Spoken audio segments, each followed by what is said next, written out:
మంచిది. వాక్యము చదువుకుందాం అండి.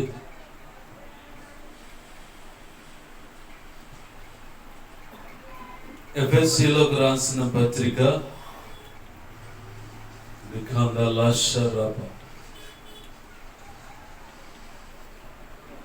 ఎఫెసీయులకు రాసిన పత్రిక 6వ అధ్యాయము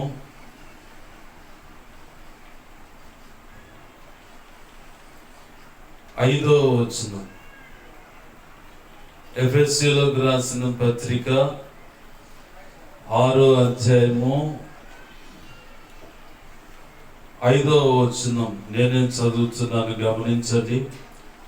దాసులారా, యథార్థమైన హృదయము గలవారై భయముతోనూ వణుకుతోనూ క్రీస్తునకు వలె శరీర విషయమైన మీ యజమానులైన వారికి విధేయులై ఉండుడి. ఆమేన్. ప్రార్థన చేసుకుందాం.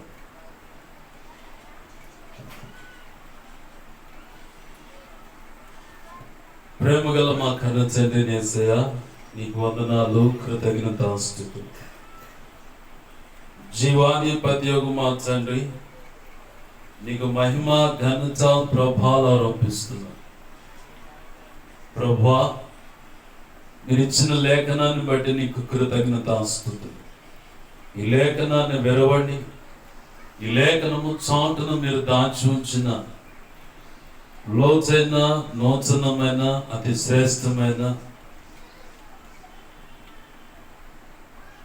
సత్య ఆత్మ ప్రత్యక్షత, అలాగే మర్మములతో ఇమిడి ఉన్నటువంటి సర్వ సంపూర్ణ సత్య ఉపదేశము ప్రతి ఒక్కరికి చాటగా అర్థమయ్యేటువంటి ఆ ఉపదేశాన్ని, ఈ లేఖనమును విరిచి దాని చాటును మీరు ఉంచిన ఈ ఉపదేశాన్ని బయటకు తెచ్చి మీ పక్షం వహించినటువంటి మీ దాసుని నోట వాటిని ఉంచండి. మీ దాసుని మీ సిలువ చాటును మరుగుపరిచి మీ దాసుని ముఖాంతంలోంచి మీరు కనబడుతూ, దేవా, మీ దాసుని నోటిని మీ నోటి బోరుగా మార్చి నీ బలమైన వాక్శక్తినిచ్చి మీ దాసుని నోటి నుంచి వస్తున్న నీ వాక్య ఉపదేశముకు, ఆ వాక్యానికి పరిశుద్ధాత్మ బలముగా తండ్రి దాంట్లో జొప్పించమని, పరిశుద్ధాత్మతో నింపబడిన ఆ వాక్యమే, ఉపదేశమే బయటకు వచ్చేలాగా, ప్రతి ఒక్కరిని చేరునట్లుగా, ప్రతి ఒక్క హృదయాన్ని స్పృశి తట్టునట్లుగా, ప్రతి ఒక్క చెవిని తాకునట్లుగా, దేవా, నాడు లూదియా హృదయం తెరబడినట్టు, చెరసాల అధికారుల కుటుంబాలు రక్షించబడ్డట్టు, ఖైదీలు సైతం మారు మనసు పొందినట్లు, ప్రభువా, పేతురు ప్రకటిస్తే వారి హృదయాలు పొడవబడినట్లుగా, దేవా దేవా దేవా, నీ గొప్ప కృప అభిషేకము చేత నింపబడిన వాక్య ఉపదేశము దేవా, నీ ప్రజలమైన నాకు మాకు అందించదు. మీ దాసుడి నోట నుంచి బయలు వెళుతున్న మాట మా చెవిన పడుతున్న చూడని, మా అందరికి వినగలిగిన చెవును, గ్రహించగల మనసును, లోబడు హృదయాన్ని, వాక్యానుగుణంగా జీవించే కృపను, హృదయ సున్నతిని, దిద్దుబాటు మనస్సును, నేర్చుకునే శుభగుణ లక్షణమును, నిత్యత్వము చేరు పర్యాంతం నిత్యం నీ పాద సన్నిధిలో నీవు కోరుకున్న శిష్యరికము చేస్తూ నువ్వు ఆశించినటువంటి శిష్యులైన సేవక గణముగా తీర్చిదిద్దబడు. ఈ భూమి మీద మాకు నిర్ణయింపబడిన ఆ పని యావత్తు సంపూర్తిగా ఏది వదిలిపెట్టకుండా సంపూర్తిగా నెరవేరుస్తూ సంపూర్ణులమై క్రీస్తు న్యాయపీఠ మీద నిలచి నీ చేత మెప్పు, ఘనత, మహిమ, బహుమతులందుకు నిత్యత్వంలో ప్రవేశించి యుగ యుగాలు నీ ఎదుట స్తుతి ఆరాధన చేసే భాగ్యమును, క్రొత్త పాట పాడి నిన్ను మహిమపరుచుకునే ధన్యతను, గొర్రె పిల్ల పెండ్లి విందులో పాలివారమై నిన్ను మహిమపరుచుకునే భాగ్యమును, అత్యున్నతమైన సింహాసనం మీద వరుడుగా మీరుండగా, వధువుగా భక్త సమాజం ఉండగా, భక్త సమాజంలో నువ్వు నిర్ణయించిన ఉన్నత స్థానంలో నిలిచి మనం ఆడిన దేవా, నీతో కలిసి యుగ యుగాలు నిత్య రాజ్య పరిపాలన చేసి నిన్ను మహిమపరుచుకునే ధన్యతను కూడా మాకు కలుగునట్లు, అది మేము నీ కృప ద్వారా స్వతంత్రించుకొని నిన్ను మహిమపరచున్నట్లు ఉపదేశించి బలపరిచి నడిపించి ఈ కృప మా అందరికి దయచేసి నువ్వు మాత్రమే మా ద్వారా మహిమ పొందమని బతిమలాడుచు అట్టి కార్యము జరిగినట్లుగా నీ కృప ధారాళముగా యేసు నామములో విడుదలవును గాక. ఈ గొప్ప కార్యాలు జరిగించును మాత్రమే మహిమ పొందమని. నీ పక్షం వహించి నేను బలహీను ప్రభువా, ఎంత బలహీనో నీకు బాగా తెలుసు. నీ మీదే అనుకుంటున్నాను, నీ కృప మీద ఆధారపడుతున్నాను. నాలో నువ్వు కోరుకున్న పరిశుద్ధతను ఆశిస్తున్నా. అందుకే నా సమస్త విధేయతల అతిక్రమ దోషాలు, పాప దోషాలు, ఆజ్ఞాతిక్రమలు క్షమించి నీ సిలువ రక్తంతో నన్ను కడిగు. ప్రతి అణువును నాలో ఉన్న ప్రతి అణువును కడిగి నువ్వు కోరుకున్న పరిశుద్ధత దయచేసి నీ ఆత్మతో నింపమ్మ. నీ ఆలోచన, నీ మాట, నీ ఆత్మ చేత నన్ను నడిపించు. పరిశుద్ధాత్మ అగ్నిలో నన్ను పుట్టమే, శుద్ధ సువర్ణంగా మార్చు. నీ పరలో శుద్ధ సువర్ణ చేలు నా నెత్తి వెంకును గొప్పగా ఉంచు. నీ శుద్ధ జలు నాపై కొమ్మరించి, నీ ఆనంద తైలాభిషేకం నా నెత్తి వెంకును గొప్పగా ఉంచు. మత్తయి 10:1 7, 20 ప్రకారం నీ కృప నాకు తెలుసు. ఇర్మియా 1:9, 10, 18, 19 నీ వచనాల ప్రకారం నీ కృప నాకు దయచు. హెస్కేల్ గ్రంథం 2:1-2 ప్రకారం నీ కృప నాకు మాకు అందరికీ దయచు. చక్కగా నిలబడుతూ నాకు అసలు చేత కాదు. నీ పక్షం వహించి నీ మాటలు ప్రకటించుటకు నిలబడటమే చేత కాదు ప్రభు. నన్ను నిలబెట్టు, నువ్వే మాట్లాడు. అపోస్తలుల కార్యం 4:27, 28, 30, 37 నీ కృప నాకు దయచు. యెషయా 57:16 ప్రకారం నీ కృప నాకు దయచే ప్రభు. నీకే స్తోత్రాలయ్యా. నీ వాక్య ఉపదేశము జరగకుండా, నీ మాటలు అసలు ఎవరు కూడా వినకుండా దేవా అడ్డుపడుతున్నా, అడ్డగిస్తున్నా, నువ్వు అనుకున్న ఉపదేశం నీ బిడ్డలకు చేరకుండా చేయాలని చూస్తున్నా దుష్టుడు, వాడి దూతలు, అలాగనే చిల్లంగి, బాలమడి, చాతబడి, క్షుద్రపులకు సంబంధించినవి, లేదు వశీకరణకు సంబంధించి, లేదు విగ్రహ సంబంధించినవి కావచ్చు. అవి ఎంత ప్రమాదకరమైన వాళ్ళు అనుకుంటున్నవైనా సరే, నీవు నాకు ఇచ్చిన అధికారం చొప్పున మేమంతా కలిసి ముక్తఖండంతో యేసునామములో వాటిని ప్రభువుని బంధిస్తున్నాం. నిత్య నరకానికి యేసునామములో వాటిని ప్రభువుని అప్పచెప్పేస్తున్నాం. గొప్ప కార్యాలు జరిగించమని బతిమలాడుతున్నాం. ప్రభువా సహాయం చేయి. నా చుట్టూరు, మా చుట్టూరు, మేమున్న గృహం, కాలనీ, పట్టణం సమస్తము చుట్టూ నీ సిలువ రక్తపు కంచెను, రక్షణ ప్రాకారం, అగ్ని ప్రాకారం చుట్టూ కంచెగా నీ దేవదూతలు, అగ్ని వంటి రథముల సైన్య సమూహాన్ని చుట్టూ కావలి ఉంచు. నీ కనుదృష్టి, ముఖం, తేజమును వెలుగు, సన్నిధికాంతి, జ్ఞాపకం చేయడం సమస్తంపై ప్రకాశింపచే. సర్వోన్నతుని శక్తి యేసునామమున ప్రతి ఒక్క వ్యక్తిని సమస్తమును కమ్మునుగాక. నీ మహిమ తేజస్సు ప్రభావం దహించగ్ని ప్రభావం ప్రతి గృహంలో నుంచి, ప్రతి ఒక్క వ్యక్తిలోంచి, కాలనీ, పట్టణం నుంచి నువ్వు కోరుకున్నట్టుగా యేసునామములో నలుదిక్కులకు అది ప్రబలిల్లు వెడునుగాక. నీ మహిమగా నీ జ్ఞాపకం చేయడం సమస్తంపై ఆవరింపచ్చు. యెషయా 57:16 ప్రకారం నీ చేతిలో జ్ఞాపకం చేయడం సమస్త వ్యక్తులను దాచిపెట్టు.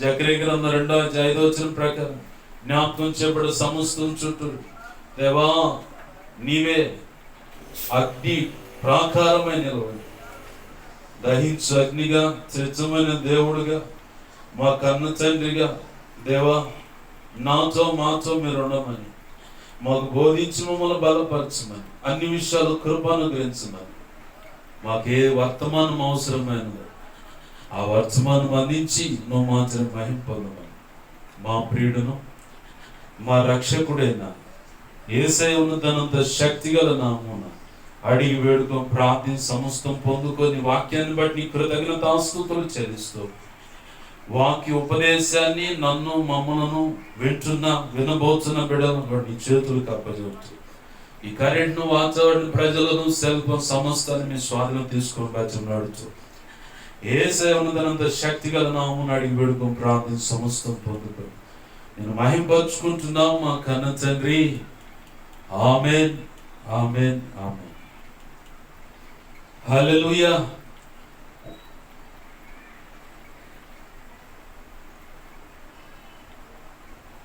ప్రభునందు సమకూడిన ఈ శబ్దాంతరాల ద్వారా వింటున్న ఈ సమీప ప్రాంతస్తులకు ప్రాంతంలో ఉన్నటువంటి వ్యక్తులకు సెల్ ఫోన్ ద్వారా ఏదైనా వాక్యాలు వింటున్నా, అలాగే ఈ వీడియో ద్వారా వింటున్నా, ఇక ముందు వినబోతున్నా ప్రతి ఒక్కరికి కూడా ప్రభు యేసుక్రీస్తు వారి పేరట నా హృదయపూర్వకమైన వందనాలు. అందరికీ వందనాలు. ప్రభునందు ప్రియమైన దేవుని బిడ్డలారా, గమనించండి. చదువుకున్న వాక్యములో ప్రారంభ మాటను ఒకసారి గమనిద్దాం. ఏమి చెప్పబడుతుంది అక్కడ? ఎఫెసీలో ఉన్న సంఘానికి పౌలు భక్తుడు రాస్తా ఉన్నాడు. అది అన్య సమాజం, భయంకరమైన విగ్రహారాధన చేత నింపబడినటువంటి ప్రాంతాలు అది కూడా ఒకటి. ఆ ప్రాంతంలో ఉన్న ప్రజలందరూ విగ్రహారాధన చేత నింపబడుచు విగ్రహారాధనలోని మునిగి చెలుతూ ఉంటే పౌలు గారు ఆ పరిస్థితులను చూసి దేవుని పాదాలు బలముగా పట్టుకొని ఏ పనికైతే పిలువబడ్డాడో ఆ పని కొరకు అక్కడికి పంపించబడ్డాడు. దేవునికి మహిమ కలుగును గాక. హల్లెలూయా. గమనించండి దేవుని యందు ప్రియమైన దేవుని బిడ్డలారా, చాలా మంది వారి యొక్క పిలుపును ముందు నిర్ధారణ చేసుకోవాలి. వారి యొక్క పిలుపును నిర్ధారణ చేసుకోవాలి. ఎందుకు ఈ మాట చెప్తున్నంటే, కొంతమంది పలానా దైవజనుడు వేదాల్లోంచి మంత్రాలు, సద్బ్రాహ్మణుడు కూడా సరిపోడు, అంత చక్కగా మంత్రాలు వల్లించి దాని యొక్క భావాన్ని కూడా చెప్పగలుగుతున్నాడని, పిల్లిని చూసి నక్క వాతలు వేసుకున్నట్టు సేవకుడి మీద నాకు దురుద్దేశం లేదు, ఈ వెళుతున్న వారి విషయంలో కూడా నాకు ఎటువంటి దురుద్దేశము, వ్యతిరేకత లేదు. దేవుని సంకల్పం ఏంటో గ్రహింపకుండా నా మనసులో ఉన్న భారము, అభిప్రాయం ఎదురు పెడుతున్నాను. దేవుని యొక్క సంకల్పము, దేవుడు ఏ పని కొరకు నన్ను ఎంచుకున్నాడన్న సంగతి దేవుని పాదాలు పట్టుకొని అడగకుండా, ఈ వ్యక్తి యొక్క మస్తిష్కం అంటే మెదడులో పుట్టినటువంటి ఆ అభిప్రాయాన్ని బట్టి నేను కూడా అలాగే చెప్పాలి, నేను కూడా అలాగనే మంత్రాలు వల్లించాలి, నేను కూడా భావాలు చెప్పాలి, నేను కూడా అన్యులకు వాక్యము చెప్పాలని చాలా మందికి పరితాపం ఉంటుంది, ఆశ ఉంటుంది. ఓకే, అది దైవ చిత్తమైనదా? చెప్పగలుగుతావు నువ్వు? చెప్పలేవు. ఆశ ఉందండి నాకు. ఈ ఆశను బట్టి కూడా మరి నా మనసులో అలాంటి ఆశ కలుగుతుందంటే అది దైవ చిత్తమై ఉంటేనే కదా ఆ ఆశ కలిగేదంటే. నువ్వు వెళ్ళాల్సిన మార్గానికి నేను పోనీయకుండా సైతానుగాడు కూడా పెడతాడు ఆశ. నువ్వు అసలు వెళ్ళాల్సిన మార్గానికి నువ్వు వెళ్ళకుండా సైతానుగాడు కూడా పెడతాడు ఆశ. బాగా చేసోపోయి నువ్వు నిలువున పతనం అయిపోయి, ఏది ఆధ్యాత్మికమైన పతనవ స్థితికి వెళ్ళిపోయేదాకా నీ వెనకాల పడి వాడు తీసపోతాడు కోమా స్టేజ్కి వస్తావు. ఏది ఆధ్యాత్మిక జీవితంలో ఆరిపోతున్న మిడుగుని కొట్టుకుంటూ ఉంటుంది. ఆధ్యాత్మిక జీవితం, అంతరంగ పురుషుని యొక్క జీవం మిడుగుమని కొట్టుకుంటూ ఉంటుంది. డాక్టర్లు చెబుతారు ఐసీలో పెట్టి, మా చేతులు ఏమి లేదంటే అంత భగవంతుడి దయ, మా ప్రయత్నం మేము చేస్తాం ఇక అంతే అంటాడు. అంటే వాడు కొన ప్రాణం కొట్టుకుంటున్నట్టు అనమాట. ఆ టైపులో ఉంటుంది ఒక్కొక్కళ్ళు ఆధ్యాత్మిక జీవితం. వాడు ఈడ్చుకొని దేశపోతాడు. ప్రభు మహా ఉచిత కృపను బట్టి రక్షణ పొందిన తొలి దినాల్లో నాకు ఈ మెలుకునిచ్చాడు నా ప్రభు. నాకు ఆశ ఉంది. నాకున్న గోల్ అలా ఏంటంటే వేదాలలో నుంచి ఖురాను విషయంలో కానీ ఉన్నటువంటి అన్ని గ్రంథాలు చూపించి దేవుని యొక్క వాక్యాన్ని అన్య సమాజానికి చెప్పాలన్నది నా ఆశపడ్డాను. దానికి తగ్గట్టు ప్రార్థన చేస్తూ మరో పక్క ప్రభుని అడుగుతున్నా, నా ప్రభు నీ చిత్తమైతే ఆ సంకల్పం ముందుకు తీసుకురా అని. ఓ సమయం వచ్చింది, ప్రభు చెప్పాడు, నిన్ను అన్యజనుల మధ్య అపోస్తలునిగా నేను ఏర్పాటు చేసుకున్నాను. దేవునికి మహిమ కలుగును గాక. హల్లెలూయా. అన్యజనుల మధ్య నేను అపోస్తలుడిగా, అంటే పౌలు గారి యొక్క పిలుపు నాకు ఇచ్చానని చెప్పని ప్రభు చెప్పాడు. ఓకేనయ్యా, నీ ఇష్టం, నీ చిత్తం అయితే అలాగనే తీసుకెళ్ళన్నాడు. కానీ షరతు ఒకటి పెట్టాడు ప్రభు. ఆ అనుమతి నాకు ఇచ్చి, ఆ పిలుపునిచ్చి, యెహెజ్కేలు గ్రంథం 3వ అధ్యాయంలో ఒక మాట అంటాడు. యెహెజ్కేలు గ్రంథం 3వ అధ్యాయంలో ఒక మాట అంటాడు. అది మళ్ళీ వస్తాను అక్కడికి, దాన్ని అలా ఫుల్ స్టాప్ పెడదాం. ఎందుకు ఆ మాట అంటున్నా అంటే, నేను ఎత్తుకున్న సందర్భం ఏంటి, అన్యజనుల మధ్య పలానా యొక్క దైవజనుడు చెప్పినట్టు నేను కూడా చెప్పాలని పరితపిస్తూ దేవుని సంకల్పాన్ని పక్కన పెట్టి వీళ్ళ హృదయంలో, మనసులో, మస్తిష్కంలో పుట్టినటువంటి ఆశ, కోరికను బట్టి పరిగెడుతూ ఉంటారు. అసలు దేవుడు నిన్ను అందుకు పిలుచుకున్నాడా లేదని ఎప్పుడన్నా గ్రహించావా? నువ్వు గనుక గ్రహింపుకు వచ్చి ప్రభు పాదాలు పట్టుకొని అవసరమైతే ఉపవాసం ఉండి, ప్రభు నా పట్ల నీ చిత్తం ఏంటో తెలియపరచండి, ఖచ్చితంగా నా ప్రభు తెలియపరుస్తాడు. దేనికో తెలుసా? ఆ చిత్తము తెలియపరచంగా నువ్వు సరెండర్ అయిపోవాలి దానికి. మనం ఏం చేస్తామంటే, మనకు అనుకూలమైన వచనం కనపడదున, అబ్బా దేవుడికి మహిమ కలుగును గాక, ఇవాళ నాకు దేవుడు మంచి వాక్యం ఇచ్చాడంట. కాస్తంత తేడా వాక్యం కనుక దేవుడిస్తే, దేవుడు కూడా పక్షపాతి అండి. మా అయ్య, మా అమ్మ, మా బంధువులు, మా కుటుంబ సభ్యులు, తోడబుట్టిన వాళ్ళు, సంఘంలో సేవకులు, సేవకురాళ్ళు ఎంత వివక్షత చూపిస్తున్నారు. అక్కడక్కడ కనపడుతూనే ఉంది నా బ్రతుకులో. అసలు దేవుడి కాడికి వచ్చినప్పుడు కూడా దేవుడిని అడిగితే దేవుడు కూడా లేఖనం ద్వారా పక్షపాతిగా, ఒక పక్కన వివక్షత అంటే వేరు బంధాన్ని చూపిస్తున్నాడు. దేవుడు కూడా నాకు అనుకూలమైన వచ్చిన రాలేదని చెప్పని ఇక్కడ కూడా మనసు నొచ్చుకొని పక్కకు వెళ్ళిపోయేటువంటి స్వభావం మానవుడిది. దేవుని చిత్తం కనుక ఖచ్చితంగా లేఖనం ద్వారా నువ్వు తీస్తే దానికి సరెండర్ అవ్వాలి. నువ్వు ఒక వ్యక్తిని, ఖైదీని తీసుకెళ్తారు, దేనికి, దొంగరావిడు అని చెప్పని అరెస్ట్ చేస్తారు, తీసుకుపోయి జైల్లో పడేస్తారు, ఎగస్టాల్ చేస్తే 4 గుమ్ముతారు అక్కడ. వాడికి మళ్ళీ రిలీజ్ ఆర్డర్ వచ్చిందా కూడా ఆడే ఉండాలి. బెయిల్ కానీ వీడేం నేరం చేయలేదన్న దాన్ని బట్టి కూడా బయటకు వచ్చిందాక వాడు అక్కడే ఉండాలి. లేదని ఎగస్టాల్ చేస్తే 2 కుమ్ముడు గుమ్ముతారు. లేఖనం తీసినప్పుడు దానికి నువ్వు సరెండర్ అయిపోవాలి. అలాగే నువ్వు సరెండర్ అయిపోవాలి. ప్రభు ఇది నీ చిత్తమా? అట్లయితే వెళ్ళిపోతాను. అలాగనే నేను అడుగులు వేస్తున్నానయ్యా, అలాగనే నేను సిద్ధపడుతున్నానయ్యా, అలాగనే ఇదిగోతా ప్రభు. కొంతమందికి కుటుంబ సభ్యులైతే బిడ్డల పట్ల తల్లిదండ్రులకు ముందుగానే వారి యొక్క సంకల్పాన్ని తెలియపరుస్తారు. దేవుని యొక్క సంకల్పం ఆ బిడ్డలు పుట్టక ముందే తల్లిదండ్రులకు తెలిపింది బైబిల్ సాక్ష్యం ఉంది. బిడ్డలు పుట్టిన తర్వాత వారి సంకల్పాన్ని కూడా, వారి పట్ల దేవుని సంకల్పాన్ని కూడా తెలియపరిచినట్లు కూడా ఉంది. భార్య పట్ల సంకల్పం, దేవునికి సంకల్పం ఏంటో భర్తకు తెలియపరిచిన సందర్భాలు కూడా ఉన్నాయి. భర్త భుజాన ఏ బాధ్యత అప్పచెప్పాడో భార్య కూడా అదే ఉంటుంది. ఒక్కొక్కరికి ఏమో భిన్నంగా ఉంటుంది. ఏది ఏమైనా దేవుడు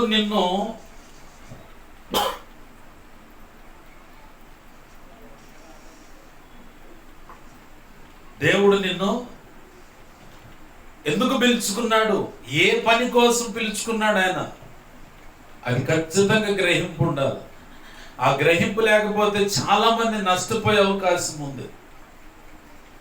చాలా నష్టపోతాం.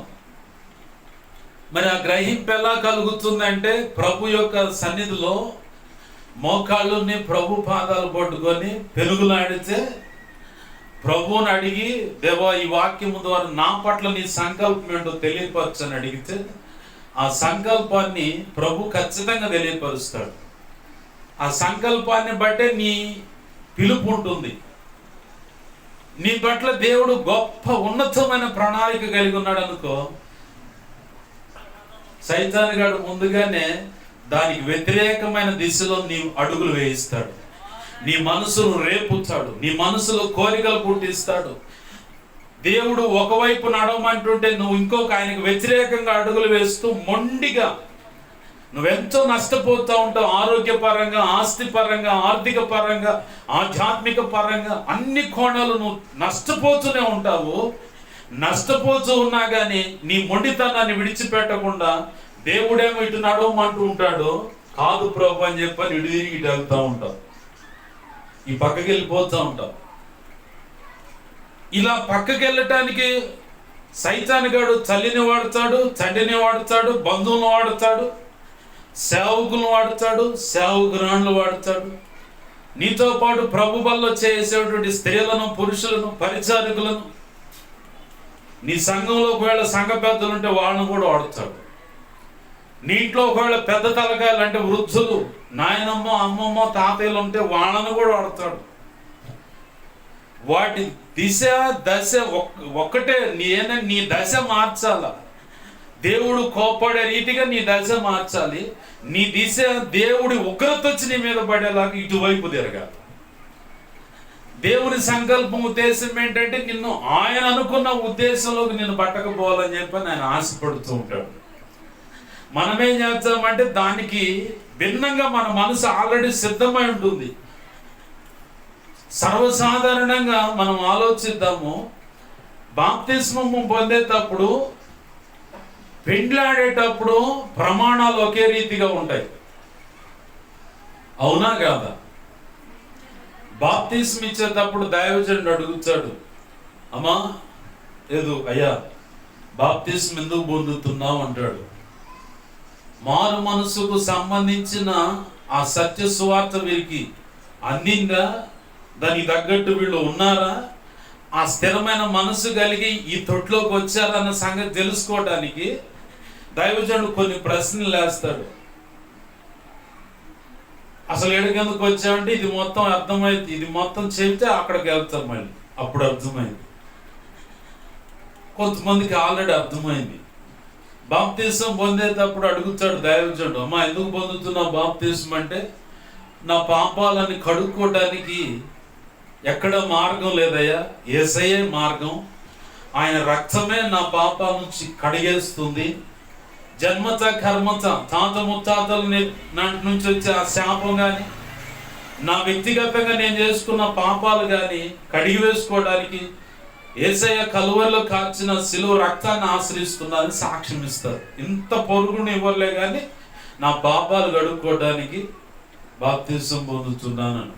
మరి బాప్తిసం పొందటం వల్ల నీకేమొస్తుందంటే పరలోక రాజ్య ప్రవేశం వస్తుంది.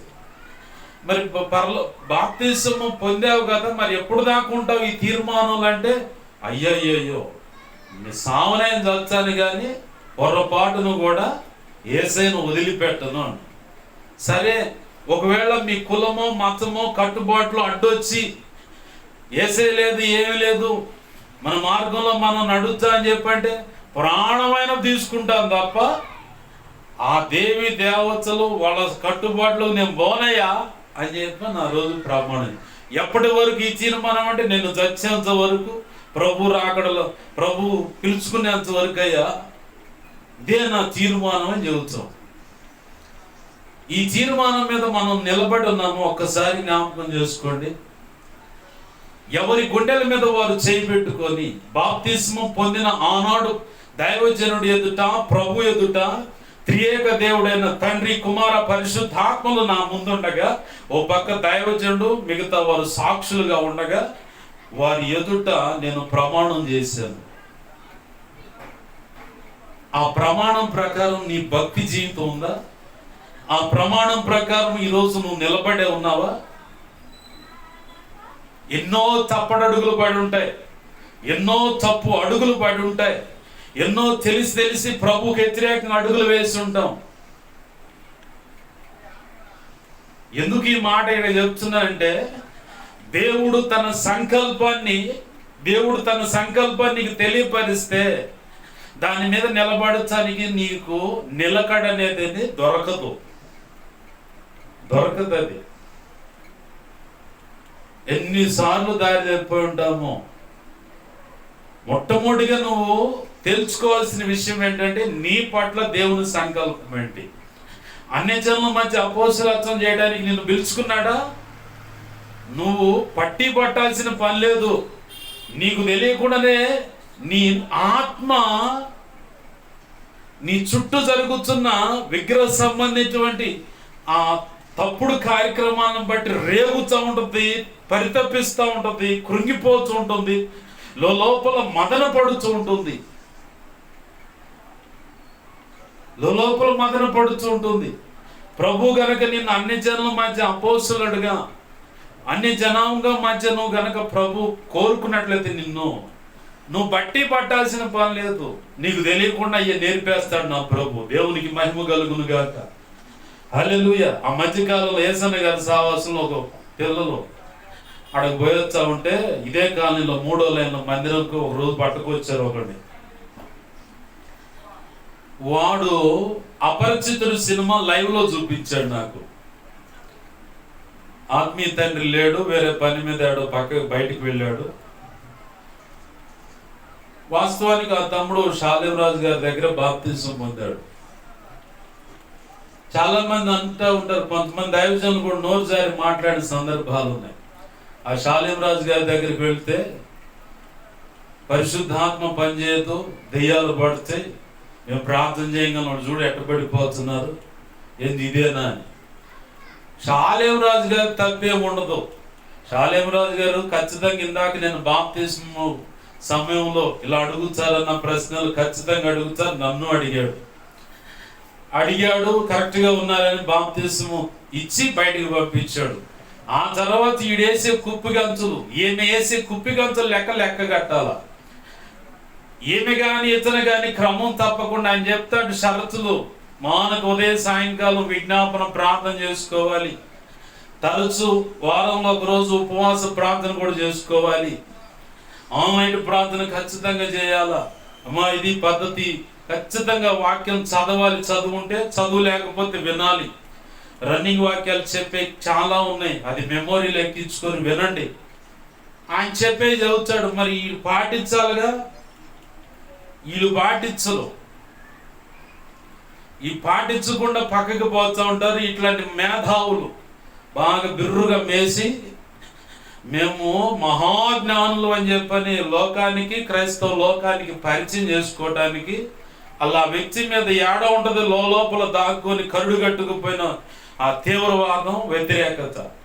అది ఒక్కసారిగా గ్యాస్ కనుక బుస అని చెప్పని బయటకు వచ్చినట్టు బయటకు వచ్చింది. ఎల్లగా కూర్చుని ఉండాలి గాడికి.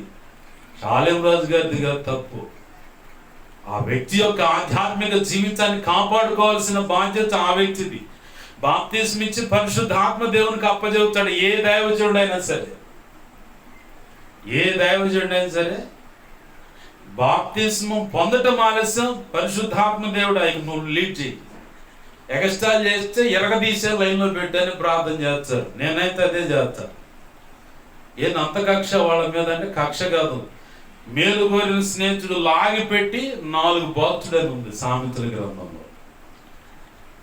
కపట స్నేహి అబ్బబ్బా ఏ ముద్దులు పెడుతుడోలే అని కూడా ఉంది. నీ మేలు కోరిన స్నేహితుడు 4 బాతుడని కూడా ఉంది. కపట స్నేహితుడేమో ఎన్నెన్నో ముద్దులు పెడుతుడు, కానీ వాడి వల్ల నిరుపయోగం, నీ నాశనం తప్ప. నీ మేలు కోరిన స్నేహితుడు ఒక దెబ్బ కొడుతున్నాడంటే నీ మేలు కోరాడని అర్థం. ఖచ్చితంగా నా విషయమైన నా తల్లి అయినా కానీ తోడబుట్టినోడు ఇరగదీసి మంచంలో పెట్టి మరణం యొక్క అంచులు చూపించాను సరే పట్రా పరలోకం ఉండాల. జగతి పునాది వేయబడక మునుపు సార్వత్రిక సంగమను వధువులను నిర్ణయించిన ఆ స్థానంలో వాళ్ళు నిలబడాలి, కోల్పోకూడదు. అది చాలా మంది వాళ్ళ చేతులు కోల్పోయి ఏంది ఆ నూతన యెరూషలేము పట్టణంలో రోడ్లు బాగు చేస్తాను, ఆ పార్కులు కాడ ఆ చెట్లు ఈ చెట్లు అని కత్తిరించుకుంటాను ఇట్లాంటి. లేదంటే ఆ వధువు సంఘంలో గోరు దగ్గర నీచ స్థితి, కాళ్ళు ఎవరైనా పట్టుకుంటారా పోయి అంటే కాళ్ళు అవసరమే, కానీ ఒకరు వంగి ఒకరిని కాళ్ళు పట్టుకోవటం అంటే చాలా కష్టం. మరి ఆ కాలు స్థానంలోకి ఆధ్యాత్మిక జీవితాన్ని బట్టి నువ్వు వెళ్ళిపోతే అప్పుడు నీ పరిస్థితి ఏంది? ప్రతి ఒక్కడు నవ్వుతుడు. ఎరా ఏ పిలుపు నుంచి ప్రారంభమయ్యావు, ఏ పిలుపుకి వచ్చాడు పడ్డావు అని చెప్పని ప్రతి ఒక్కరు నిన్ను చూసి నవ్వుతారు. ఆ నవ్వటం ముఖ్యమా? యుగ యుగాలు నవ్వటం ముఖ్యమా? ఏడే తెప్పరిల్లి సరిచేయబడి ప్రభు పాదాలు పట్టుకుని, అయ్యా జగతి పునాది వేయబడక మునుపు ఆ వధువులో నన్ను ఎక్కడ ఉంచాలని నువ్వు నిర్ణయించావు, ఆ స్థానాన్ని నేను పోగొట్టుకోను కానీ అలా పోగొట్టుకోకుండా ఉండటానికి నా వల్ల అయితే కాదు, నా శక్తి, నా జ్ఞానం, నా బలము సరిపోదు. కాబట్టి నీ కృప మీద ఆధారపడుతున్నాను. నీ కృపతో నాకు ఆ స్థానం ఇవ్వు ప్రభు అని బతిమలాడుకోవాలి.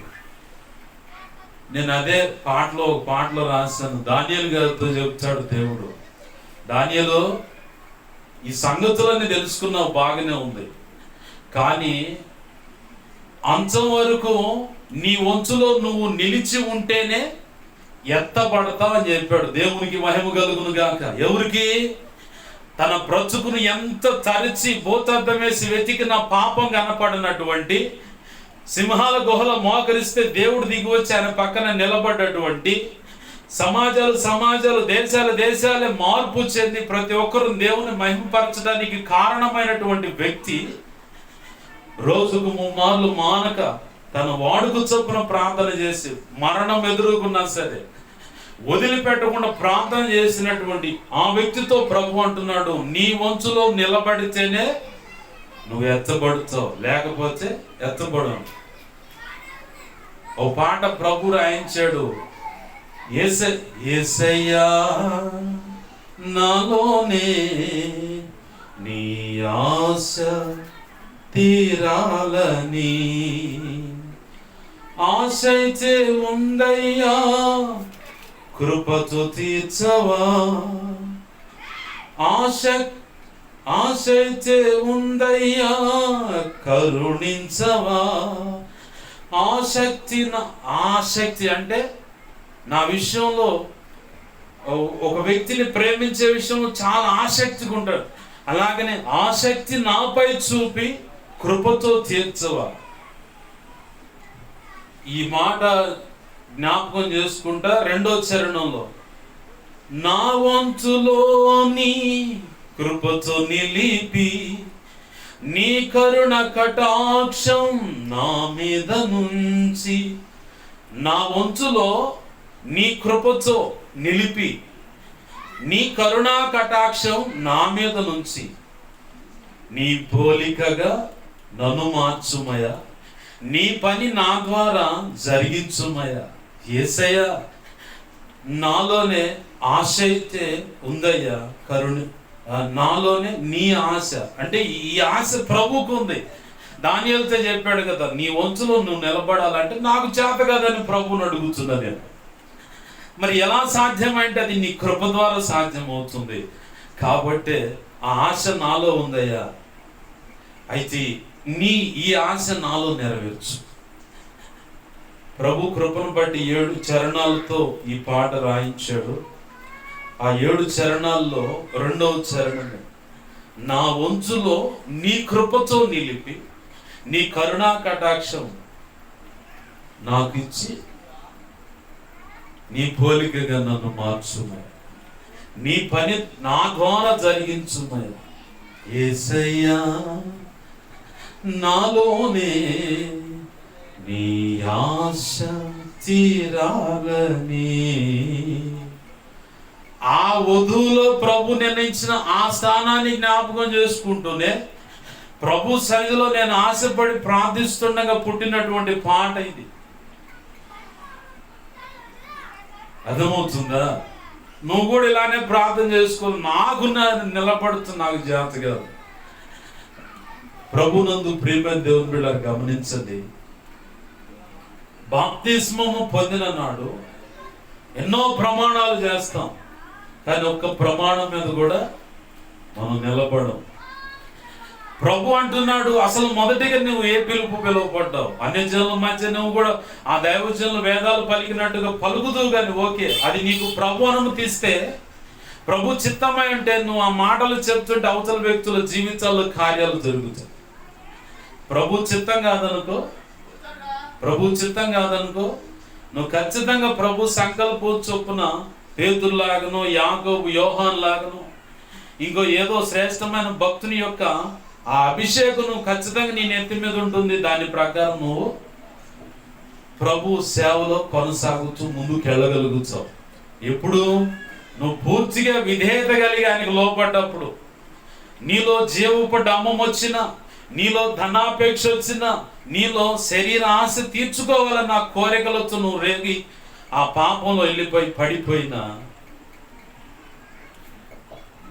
ప్రభు నీకెవడు ఈ కృప, ప్రభు నీకెవడు ఈ కృప, దాన్ని అలాంటినే బ్రేక్ చేస్తాడన్నమాట. ఉంటుంది. ఎప్పుడు ఇస్తాడు అంటే నువ్వు వీటన్నిటిని విసర్జించి ప్రభు చెప్పినట్లుగా అడుగులు వేస్తున్నప్పుడు, అది కూడా ఆయన నిన్ను నమ్మాల. నువ్వు నమ్మటం చాలా ఈజీ. దేవుణ్ణి నమ్మటం చాలా ఈజీ. పసిబిడ్డను అడిగినా కానీ మా మా మా యేసయ్య ఉన్నాడు తెలుసా నీకు అంటారు. ఆత్మీయ తండ్రి యొక్క కుమారుడు, నేను పరిచయంలో తొలి దినాలన్నమాట, దైవజనుడు బండి నడుపుతూ ఉన్నాడు. వాడు పెద్దోడు వెనుకలు చిన్నోడు అట్టుకుంటా, వీళ్ళు ఉన్నారు మధ్యలో, వాళ్ళిద్దరు, నేను చివరిలో ఉన్నా. రొంపిచెర్లు వెళుతుంటే దైవజనుడు వాడిని కదిలిస్తున్నాడు. వాడి విశ్వాసాన్ని పరీక్షించడానికి, ఆ మాటల ద్వారా వాడిని ఇంకా దేవుని మీద డిపెండ్ చేయడానికి మాట్లాడుతున్నాడు. రే తేజు, మన దగ్గర డబ్బులు లేవు కదా, కారు ఇస్తాడా యేసయ్య అంటే, ఇస్తాడుగా. ఎట్రా అంటే, మనకి యేసయ్య ఉన్నాడు అని చెప్పి అన్నాడు. అంటే పసిబిడ్డ కూడా నమ్ముతాడు యేసయ్యని, పసిబిడ్డ కూడా నమ్ముతాడు. కానీ నిన్ను యేసయ్య నమ్మాల, నిన్ను యేసయ్య నమ్మాల. యేసయ్య నిన్ను గనక నమ్మాడా, నువ్వు ఎంత రొంప అంటే భయంకరమైన పాపం అని ఆ బురదలో బొర్లాడుతున్నా, నా ప్రభు ఏమంటాడు తెలుసా, నిమిషం మాత్రం నిన్ను విసర్జించి తిని, ఏది నిమిషమే, ఇదిగో గొప్ప వాత్సల్యతతో నిన్ను తిరిగి కడుతున్నాను, నా కృప నిన్ను విడిచిపోదు అంటాడు. దేవునికి మహిమ కలుగును గాక. హల్లెలూయా, హల్లెలూయా. నువ్వేమంటావంటే, ఎవరి సంగతి నేను చెప్తున్నాను, దేవుడు నిన్ను నమ్మినట్లయితే, ఆయన ఎన్నో భయంకరమైనటువంటి పరిస్థితుల్లో నిన్ను తీసుకొని వెళ్ళినప్పుడు ఆ నమ్మకత్వాన్ని చూసుకుంటాడు ఆయన. ఆ నమ్మకత్వాన్ని చూసుకున్నప్పుడు ఇక ఆయన అంటాడు, నేను నిన్ను నమ్మాను అని చెప్పాను. ఆయనలో ఒక స్థిరమైన తీర్మానం తన మనసులో నీ విషయమై పడ్డదంటే, నువ్వెంత భయంకరమైనటువంటి బురదలో ఉన్నా సరే, నా ప్రభు అంటాడు, ఫిర్యాదైన సైతాన్ వచ్చి జకర్యా గ్రంథంలో 3:2-5 చెప్తా ఉన్నాడు. వాడు యెహోషువ మలిన వస్త్రాలతో ఉన్నాడంటే, ఏయ్ ముఖం పగులుద్ది, దేవుడు నిన్ను గద్దిస్తాడు. యెహోషువ మలిన వస్త్రాలతో ఉండమేంది, నిప్పులో నుంచి బయటికి తీసినటువంటి కొరివిలాగున్నాడు అతను.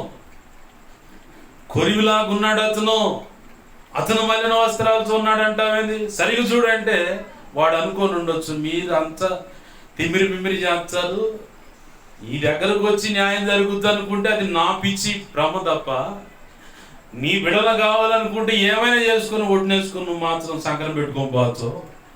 నీ సంగతి తెలుసుకొని నీ దగ్గరకు రావడం నా బుద్ధి తక్కువ, నా చెప్పుతో నేను కొట్టుకోవాలని చెప్పి వాడు పక్కకు పోయాడు. చివరికి ప్రభు అంటున్నాడు, వాడు పక్కకి వెళ్ళిపోయిన తర్వాత ప్రభు మాట్లాడుతున్నారు, ఎవరు అక్కడ, అతని మీద ఉన్న మలిన వస్త్రాలు తీసేయి, అతని మీద ఉన్న మలిన వస్త్రాలు తీసేయి. యెహోషువతో మళ్ళీ చెప్తున్నాడు, యెహోషువ నీ మీద ఉన్న మలిన వస్త్రాలు నేను తీసేస్తున్నాను, ప్రశస్త వస్త్రాలు నీకు తొడిగిస్తున్నాను, పాదములకు చెప్పులు తొడిగించండి, ఉంగరం తొడగండి, చక్కగా నెత్తి మీద పాగా పెట్టండి అతనికి.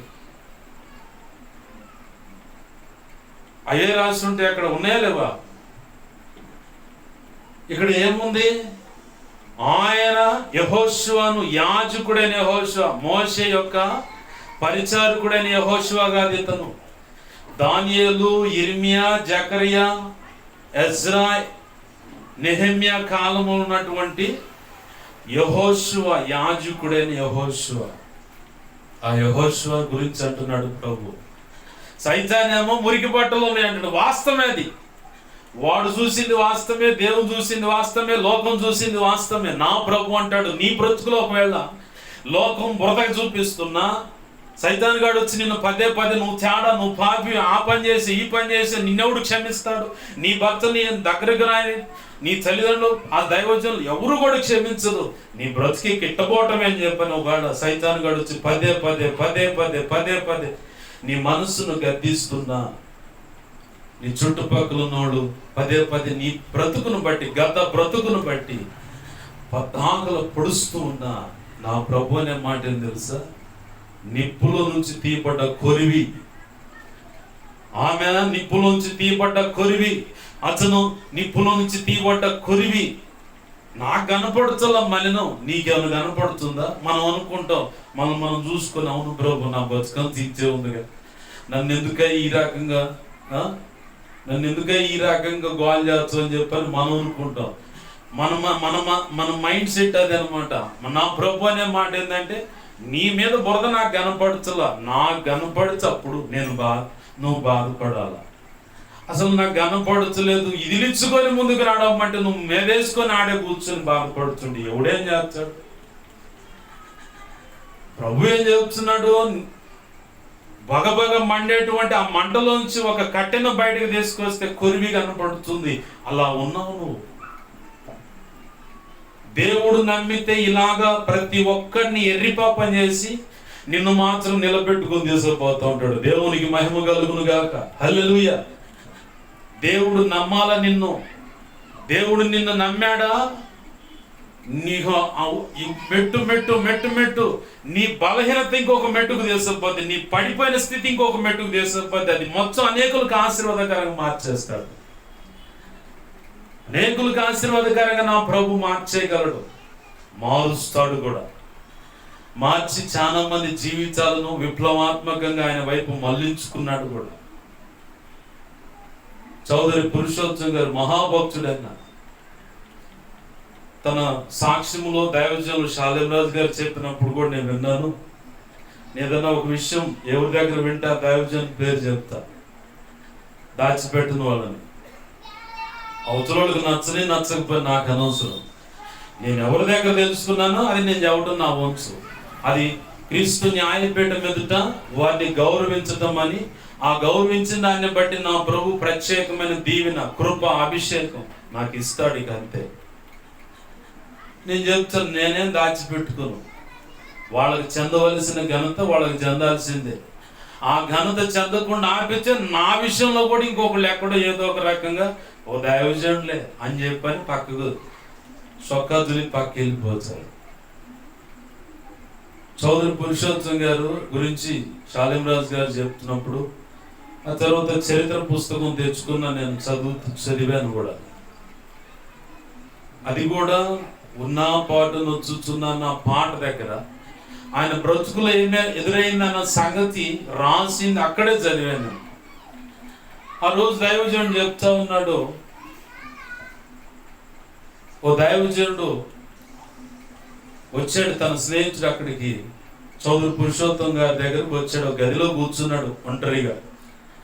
సహకారులు బయట ఉన్నారు. ఆ మూల కూర్చొని, నేను దేవుని పనికి చగను, నేను పాపిని, నేను పాపిని, ఘోరమైన పాపం చేశాను నేను నా దేవుని దృష్టిలో. అది శరీర పాపమా, ధన పాపమా, జీవుడము అనే పాపమా, వాట్ ఎవర్, ఏదైనా కానీ పరిశుద్ధాత్మ చేత నింపబడిన వ్యక్తికి ఒక చిన్న తలంపు మనసులో పుట్టిన భయంకరమైన పాపంగా అనిపిస్తుంది. మనస్సాక్షి బ్రతికుండి పరిశుద్ధాత్మ చేత నింపబడి పరిశుద్ధాత్మ దేవుడు లీడ్ చేస్తున్న ఆ వ్యక్తి విషయంలో ఒక చిన్న పొరపాటైన తలంపు మనసులోకి వచ్చినా కానీ, ఆ తలంపు పుట్టినా కానీ, అది ఎలా ఉంటుందంటే ఆవగింజ ఏమో రాగి గింజ, లేదంటే రాగి చెట్టు ఉంటుందిగా, రాగి చెట్టు గింజ ఎంత ఉంటుంది, అదే మర్రి చెట్టు అండి. మర్రి చెట్టు గింజ ఎంత ఉంటుంది, ఆవ గింజ కంటే ఇంకా చిన్నగా ఉంటుంది. ఈ మనస్సాక్షి చచ్చిపోయినోడికేమో పాపము ఆవగింజలా కనపడుతుంది. అదే మనస్సాక్షి బ్రతికి పరిశుద్ధాత్మ చేత నడిపించబడుతున్న వ్యక్తికేమో ఆవగింజ మొక్క అయి మాను పెద్ద మహావృక్షం అయితే చూడు, ఆ టైపులో కనపడుతుంది ఆ చిన్న ఆ రాగి గింజ. అలాంటి పాపం దాని చుట్టంతగా కనపడుతుంటుంది. అంత ఘోరమైన పాపం చేశాను అన్నట్టుగా ఉంటుంది. అయితే దైవజనుడి యొక్క చరిత్రలో రాసినప్పుడు అక్కడ ఏ పొరపాటు జరిగిందో రాయలేదు, కానీ ఆయన మనస్సాక్షిని బట్టి ఆయన పలుకుతున్న మాట, నేను పాపం చేశాను, నేను దీనికి ఈ సేవకు తగను అని ఒక మూలపై కూర్చున్నాడు. తనకు బాగా సన్నిహిత స్నేహితుడు సేవకుడే. చౌదరి రావట్లేదు ఏంటి సంగతి అని చెప్పని అక్కడక్కడ అడిగితే తెలిసింది. ఏదో పొరపాటు అంటయ్యా, సేవ లేదు ఏం మూల కూర్చున్నాడు, నేను తగను, దీనికి కరెక్ట్ కాదని చెప్పని అంటున్నాడు, ఓ మూల కూర్చున్నాడు అని చెప్పంటే దైవజనుడు సమాచారం తెలుసుకొని తన స్నేహితుని దగ్గరికి, అంటే చౌదరి పురుషోత్తం గారి దగ్గరికి వెళ్ళాడు. ఈ స్నేహితుడైన సేవకుడు వెళ్ళి అడుగుతున్నాడు, చౌదరి ఏది అడుగుతున్నావు, సేవ వదిలిపెట్టి అన్నాడు. నేను తగను సేవకి, నా దేవుని దృష్టికి భయంకరమైన పాపం చేశాను, గొప్ప కీడు నేను కట్టుకున్నాను, ఈ కారణాన్ని బట్టి నేను సేవకు తగిన వాడిని కాదు, కాబట్టే నేను సేవ చేయట్లేదు. సరే, యేసయ్య రక్తం కూడా నీ పాపాలను కడగలేనంత మలినమైపోయినదా యేసయ్య రక్తం అంటే? ఆ మాట బలకమాక, ఆ మాట బలగమాక. నా యేసయ్య రక్తం పరిశుద్ధమైనది, ఎంత ఘోరమైన పాపాన్ని ఆయన కడిగి వేస్తుంది అన్న. మరి కడిగి వేస్తుందన్న సంగతి తెలిసిన వాడివి, నువ్వు ఏ పొరపాటులో పడ్డావో ఆ పొరపాటు విషయంలో పశ్చాత్తాపడి ప్రభు పాదాలు పట్టుకొని క్షమాపణ అడిగి నువ్వు సేవ చేయాలి. కానీ అంటే మళ్ళీ మొదలుకు వస్తున్నాడు, నేను తగను సేవకు, నేను కరెక్ట్గా లేను, నేను భయంకరమైన పాపం చేశాను, నా ప్రభు దృష్టికి ఏ పొరపాటు అయితే నా జీవితంలో జరగకూడదని ఎంతో జాగ్రత్తగా ఉపవాసాలుండి రాత్రింబవళ్ళు కనిపెట్టి ప్రభు పాదాలు పట్టుకొని ఎడతెరిపి లేక ఏకాంత ప్రార్థనకు వెళ్ళి కూడా ప్రార్థన చేసి ఎప్పటికప్పుడు నా బ్రతుకును ఒక కొలబద్ద పెట్టుకొని కొలుచుకుంటా, నా సాక్ష్యాన్ని జాగ్రత్తగా కాపాడుకుంటున్నట్లుగా అట్లా అట్లా అట్లా అట్లా అట్లా చిన్నగా నేను ట్రాక్ తప్పి పక్కకి వెళ్ళిపోయాను. ఇవాళ నా ప్రభు దృష్టికి ఘోరమైన పాపం చేసిన వాడిని నేను. అసలు సేవ ప్రారంభంలో సాక్ష్యము చెదిరిపోవటం కంటే చావు మేలు కదా అనుకున్నటువంటి వ్యక్తిని నేను. ఆ విలువలతో ఎంతో ఉన్నతమైన సేవ చేయాలి, నేను సంఘాన్ని కట్టాలి, అదే విలువలతో ప్రతి ఒక్కరిని పెంచాలనుకున్నటువంటి వ్యక్తిని నేను. ఇవాళ ఆ విలువలనే తొంగలో దొక్కినటువంటి పరిస్థితుల్లో నేను కనపడుతున్నాను. నేను కరెక్ట్గా లేనంటే, అవునులే నీ పాపాలు కూడా కడగలేనంత మలినమైపోయి అపవిత్రమైపోయిందట్టుకుంటా యేసయ్య రక్తం అంటే మళ్ళీ కోపం తెచ్చుకొని మరొకసారి ఆ మాట మాట్లాడే ఉంటే పద్ధతి కదా. మరొకసారి ఆ మాట మాట్లాడితే పద్ధతి కాదు అనగా నీ స్నేహితుడు అంటున్నాడు, మరి నువ్వు సేవ మానేసి ఇలా కూర్చోవడం కూడా ఇంకా పాపం తెలుసా, నువ్వు సేవ మానేసి ఇలా కూర్చోవడం కూడా ఇంకా పాపం. పైకి లేచి ప్రభు పాదాలు పట్టుకొని క్షమాపణ అడిగి ఆయన రక్తంలో నీ మలినాన్ని కడుక్కొని ఇంకెన్నడను ఆయన వైపు చూడక, ఇంకెన్నడను ఇట్లాంటి పొరపాట్ల వైపు అడుగులు పడక, అటువైపు చూడక జాగరూకుడవై, అంటే జాగ్రత్త కలిగి ప్రభు వైపు చూస్తూ ప్రభు అనుకున్న సేవలకు సాగిపో అని చెప్పిన దైవజనుడు ఎప్పుడైతే, ఆ స్నేహితుడైన దైవజనుడు ఎప్పుడైతే వచ్చి చౌదరి పురుషోత్తం గారికి ఆ మాట నింగానే కళ్ళ నిండా నీళ్లు తీసుకొని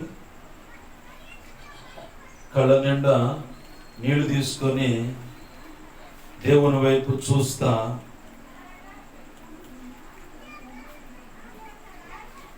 కళ్ళ నిండా నీళ్లు తీసుకున్నాడు, దేవుని వైపు చూస్తా ఉన్నాడు. దేవుని వైపు చూస్తూ ప్రభువును బతిమలాడుకున్నాడు, ఏంటయ్యా నాకు ఈ పరిస్థితి అని. దైవజనుడు జీవితంలో అయినా, ఒక విశ్వాసి పరిచారకులు లేదు సంఘ పెద్దల జీవితాలైనా ఒకవేళ ఇలాంటి పొరపాట్లు పొడచూపేది ఎందుకో, ఎప్పుడు పొడచూపుతాయో తెలుసా? ఈ వ్యక్తిలో నేను దేవుని యందు యథార్థంగా ఉన్నాననే ఆ భక్తి గర్వం పేరుకుపోయి ఆ పేరుకుపోయిన పరిస్థితి నుంచి బయటపడేయాలంటే ఖచ్చితంగా 2 అడుగులు అట్ట జారనీయాలి. భక్తుడైన కీర్తనకారుడు అంటాడు కదా, కాలు జారినని నేను అనుకున్నగా అబ్బబ్బబ్బబ్బా ప్రభువా నా కాలు జారలేదయ్యా, ఎందుకంటే నీ బండ మీదే నా కాలు నిలబెట్టావు. దేవునికి మహిమ కలుగును గాక.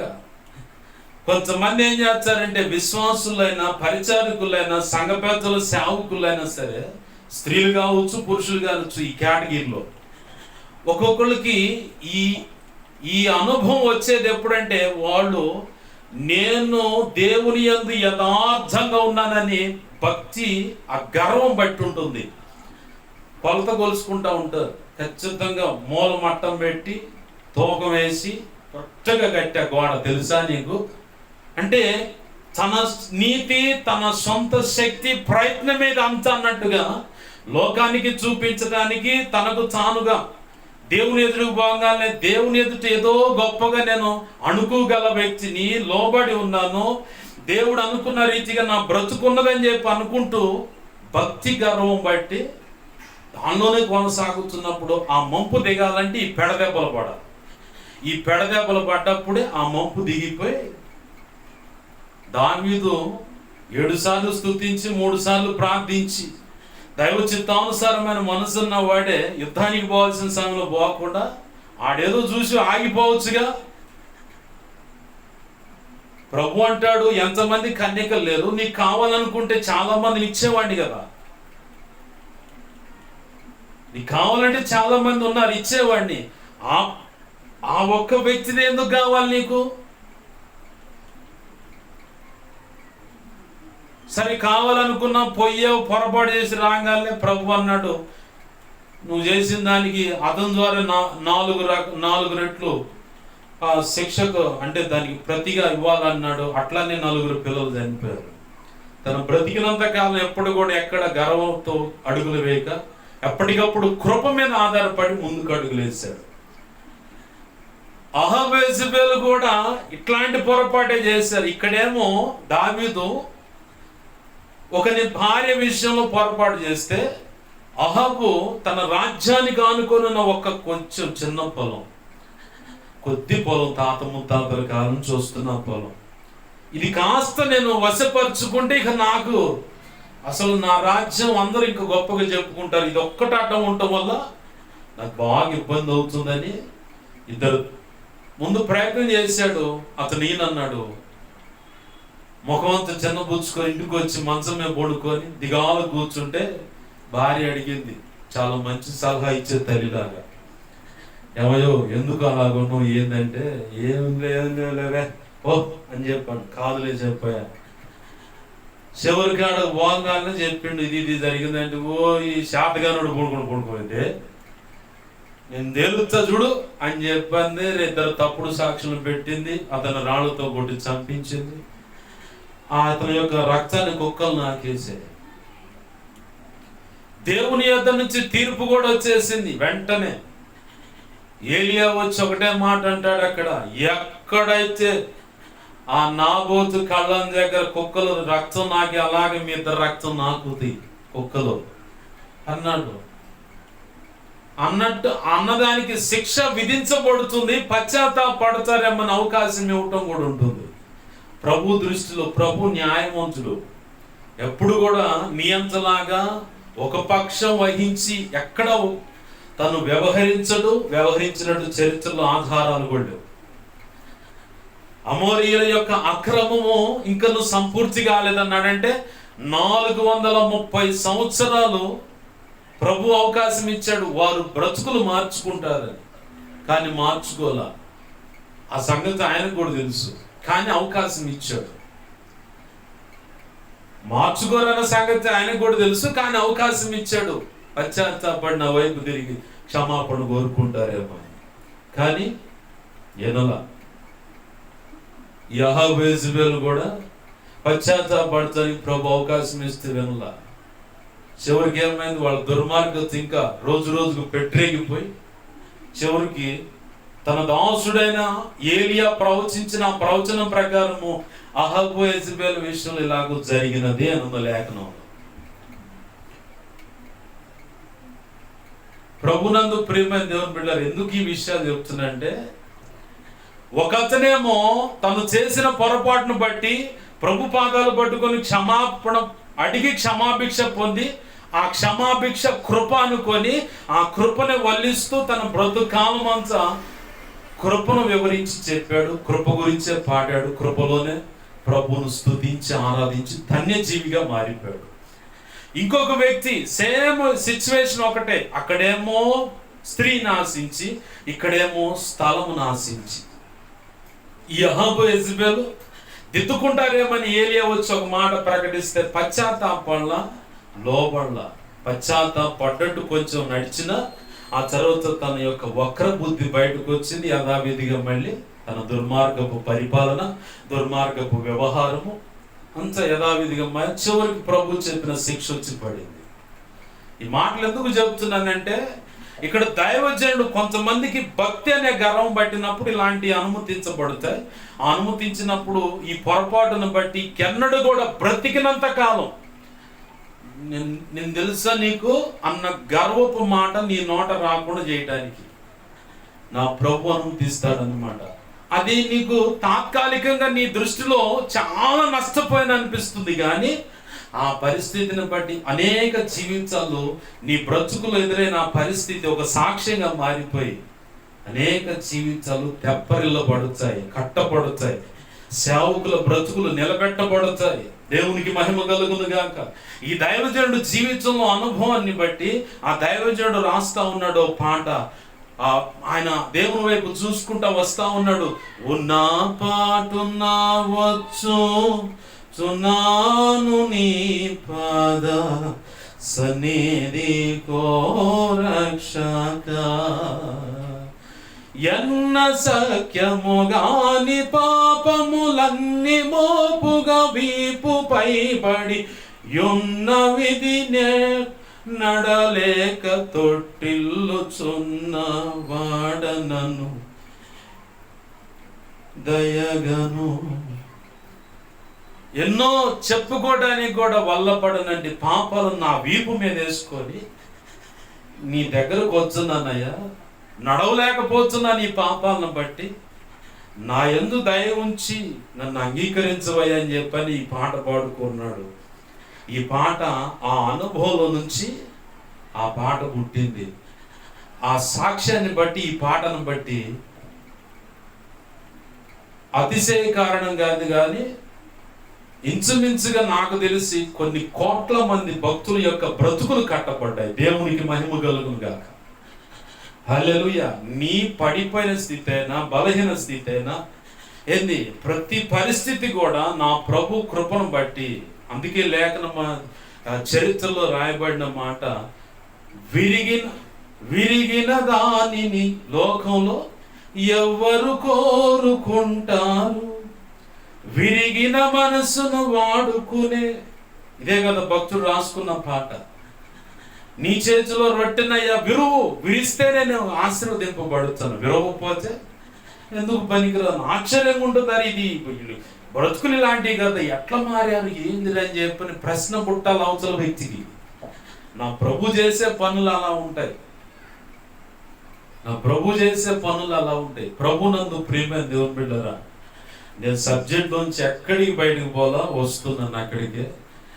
దాసులారా అన్న మాట కాంచి ఎనికిపోయాం, ఆ సబ్జెక్ట్లోనే ఉన్నాం. ప్రభునందు ప్రియమైన దేవుని బిడ్డ గమనించండి, నీ పిలుపేంటో నువ్వు ముందు నిర్ధారణ చేసుకుంటే అప్పుడు లైన్లోకి వస్తావు. దాసులైన వాళ్ళకు స్వతంత్ర అభిప్రాయాలు ఏముండవు. స్వతంత్ర అభిప్రాయాలు ఏముండవు. చాలా మంది పల్లెటూరులో పాలేరు వాళ్ళని పెడతారు, పాలేరుగాడు అంటారు, అంటే ఇంట్లో పని మనిషి అని. వాడి ఆ వ్యక్తి పని ఏంటంటే గేదెల కాడ పేడ కండ్లు ఎత్తేయడం, ఒకవేళ ఎద్దులుంటే వాటి కాడ పేడకాళ్ళు, అంటే అది బాత్రూము విసర్జిస్తే దాన్ని ఎత్తిపడేసి దాన్నే పేడకాళ్ళు అంటారు. వాటిని ఎత్తేయటము, శుభ్రం చేయటము, ఒకవేళ గచ్చుంటే వాటర్ కొట్టి శుభ్రం చేయటం, మేత వేయటం, వ్యవసాయం ఉంటే వ్యవసాయానికి వాటిని తీసుకొని పోవటం, దుక్కి దున్నే అనుభవం ఉంటే అతని చేత దుక్కి దున్నిస్తారు, గేదెలు కాపిస్తారు, పొలానికి వెళ్ళి మేత గోయించుకొస్తారు. ఏదున్నా ఏ చిన్న చితక పని ఉన్నా చెప్తారు. మారు మాట్లాడడం, లోబడే చేయాలి. ఇళ్లలో పాలేరు పని అంటే ఇక అదే. మరి దేవుడు అంటున్నాడు, దాసులారా దాసులారా. వాస్తవానికి నువ్వు దాసుడిగా ఉన్నావా, దౌర్జన్యం చేసే వ్యక్తిగా ఉన్నావా?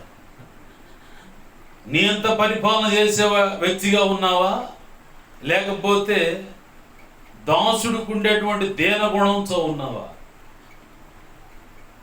తన అన్నలు కుట్ర చేశారు, పచ్చనాడ్ర కళ్ళగానే వాడి సంగతి తేలుతుంది, ఈరోజు అయిపోయింది పో అన్నారు. అట్లా నువ్వు వచ్చాడు, అన్న ఎలా ఉన్నారు, ఏందన్నా అని అందరిని అడిగాడు. బాగుంది. వాళ్ళలో ఏం తెగులు పుట్టిందో ఏమో, గుడ్లన్నీ తీసేసారు, ఎత్తి ఆ గొయ్యిలో పడేశాడు.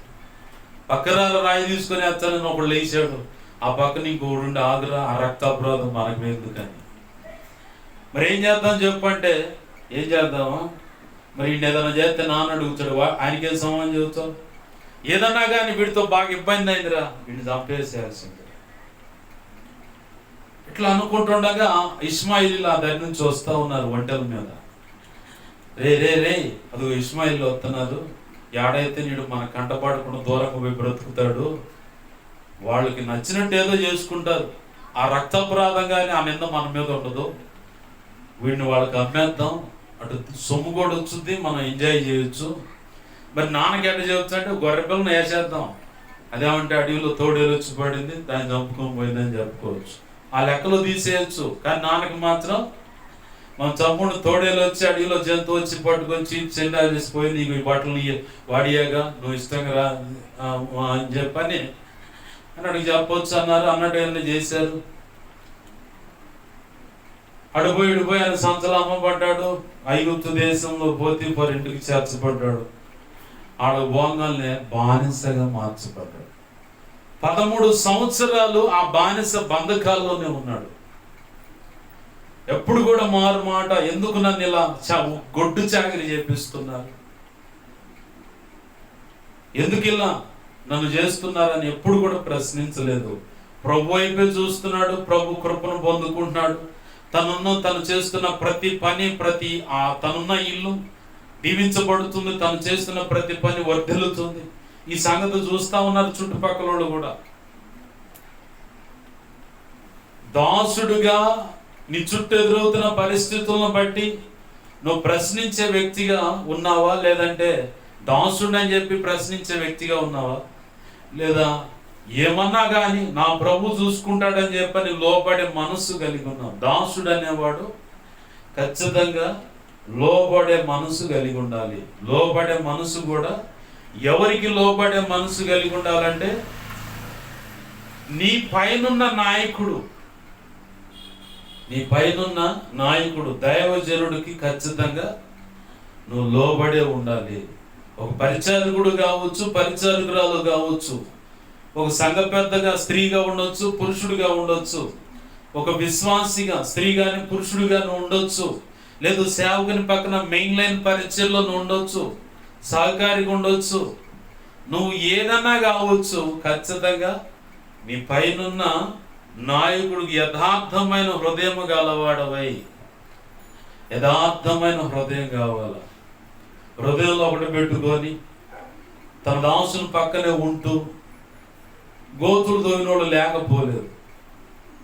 పౌలు గారి అన్నాడు, కపట స్నేహితుల వల్ల నాకు కలిగిన గాయాలు. ఎలా ఉంటారంటే, కపట స్నేహితులు ఎలా ఉంటారంటే, దావీదు దగ్గరికి ఒక వ్యక్తి వస్తాడు.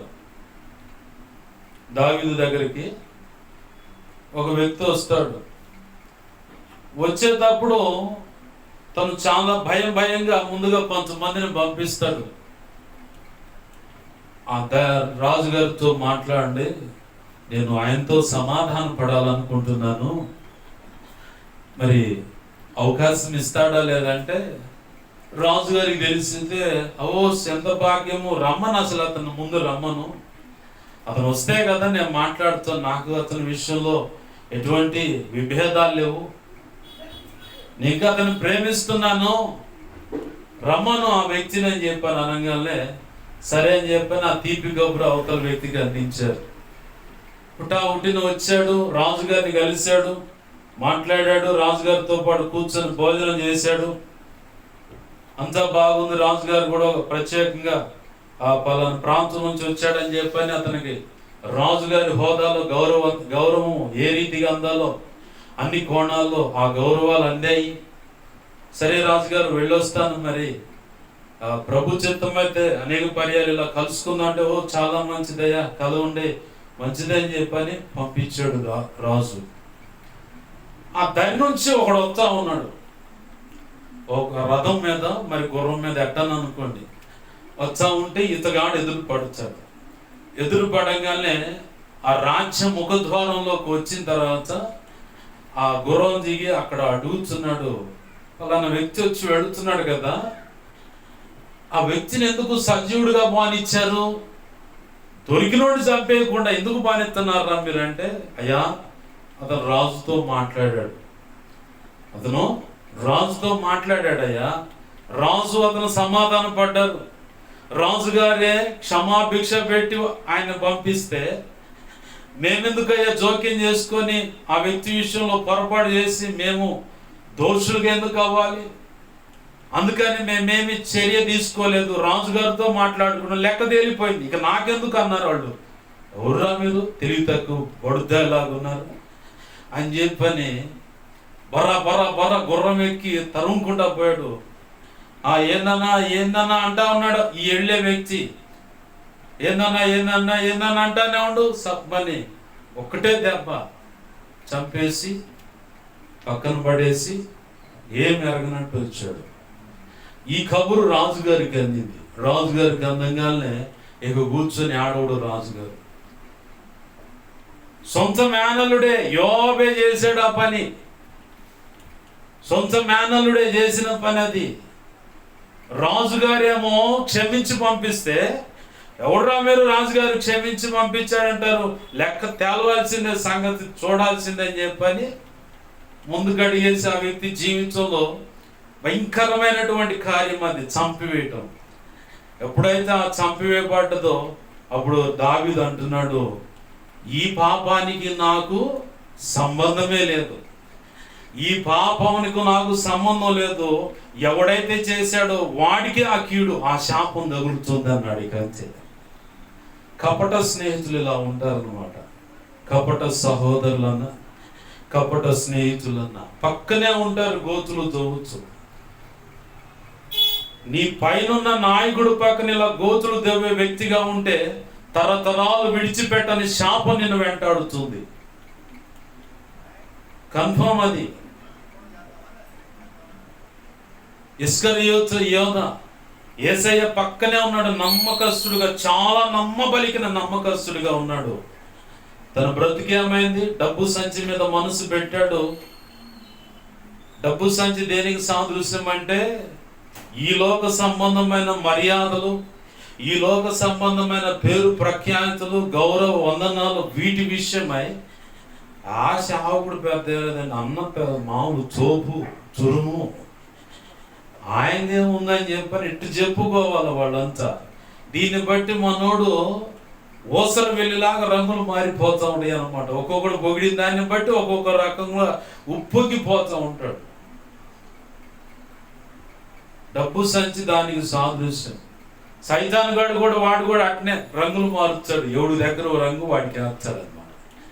వీడు కూడా అట్నే తయారవుతాడు. చివరికి ఏమైంది, ఇస్కరియోతు యోధా ప్రభు పాదాలు పట్టుకొని, అయ్యా నా సంగతంతో నీకు తెలిసిపోయింది కాబట్టి నేను దుర్మార్గుడయ్యా, అసలు నేను క్షమించబడటానికి కూడా అర్హుని కాదు, అయ్యా నన్ను క్షమించు ప్రభు, అయినను నీ కృపను వేడుకుంటూ నీ కనికరాన్ని బట్టి ఆనాడు వాళ్ళకి చెప్పాక వాళ్ళు అడిగితే, ఏమయ్యా ప్రాణ నష్టాన్ని కోరుకుంటున్నావు అంటే, లేదు లేదు కనికరాన్నే కోరుకుంటున్నాను, కఠినాన్ని కాదు, ప్రాణ నష్టాన్ని కాదని అప్పుడు వాళ్ళకి చెప్పావుగా ఆ మాట. ఆ మాటను బట్టి నన్ను కూడా కనికరించు అని చెప్పని ప్రభుపాదాలు పట్టుకుంటే అయిపోయా. ఆ చావు ఉండేది కాదు, అపోస్తలత్వాన్ని దక్కించుకునేవాడు. ఇది హృదయాన్ని కఠినపరుచుకోవటం వల్ల పశ్చాత్తాపం పోయి ఇక దాని చుట్టూ అప్పటి వరకు ప్రశాంతం ఉన్న వాతావరణం కాస్త ఎప్పుడైతే నీతిమంతుని దేశంపై అక్కడ అప్పచెప్పాడో దురాత్మను పట్టి వెరిపించడం మొదలుపెట్టే తనుకొని పోయి తనకు తను ఉరిపోసుకొని తెచ్చే పరిస్థితికి అవి తీసుకెళ్ళాయి. నమ్మక ద్రోహులు అంటారు కదా, కపట స్నేహితులు సహోదరులు అనేవాడు ఈ జాబితాలో ఉంటారు. నువ్వు ఈ జాబితాలో ఉన్నావా? పౌలు పక్కన ఉన్నటువంటి తిమోతి, తుకీకు, తీతు, ఒకసారి దారి తప్పిపోయిన తిరిగి వచ్చిన దేమా, ఒనేసిము, మార్కు, లూకా, అకుల్లా, ప్రిస్కిల్లా, ఇలా పౌలు గారికి కూడా ఉపచారం చేసిన తల్లులు ఉన్నారు, యవన ఆడపిల్లలు కూడా ఉన్నారు. వాళ్ళ జాబితాలో ఉన్నావా? అలాంటి జాబితాలో ఉంటున్నావా? లేకపోతే నీ మట్టుకు నీవు ఒక ముద్ర వేసుకోవాలని చెప్పని సేవకుడు పక్కనే ఉంటూ ఇంకేదేదో చేయాలనుకుంటున్నట్లయితే అది నీకు తరతరాలు విడిచిపెట్టని శాపంగా మారిపోయి నిన్ను వెంటాడుతుంది. నీతోనే పోదు, నీ తర్వాత వారిని కూడా తరుముతుంది, ఖచ్చితంగా తరుముతుంది. ప్రభునందు ప్రియమైన దేవుని బిడ్డలారా గమనించండి. దాసులారా, యథార్థమైన హృదయము గలవారై భయముతోను వణుకుతోను క్రీస్తునకును వలె శరీర విషయమై మీ యజమానులైన వారికి విధేయులై ఉండుడి. క్రీస్తునకు వలె అంటున్నాడు, భయముతోను వణుకుతోను. శరీర విషయం అంటే ఈ భూమి మీద నిన్ను ఆధ్యాత్మికంగా అన్ని విషయాలు నీ విషయమై బాధ్యత వహించి నిత్యత్వంలో ప్రభు యొక్క క్రీస్తు న్యాయపీఠం ఎదుట ఒక సంపూర్ణుడిగా, ఒక సంపూర్ణురాలుగా నిన్ను నిలవబెట్టాలని పరితపిస్తూ నీకోసం కడుపు మార్చుకొని రాత్రులు కనిపెట్టి మానక నీ విషయమే, నీ బిడ్డల విషయమే, కుటుంబ విషయమే ప్రార్థన చేస్తూ దైవజనుడు బాధ్యత అండి అది. కోట్లు సంపాదించడానికో, ఏసీ గదుల్లో గురగబెట్టి నిద్రపోవటానికో,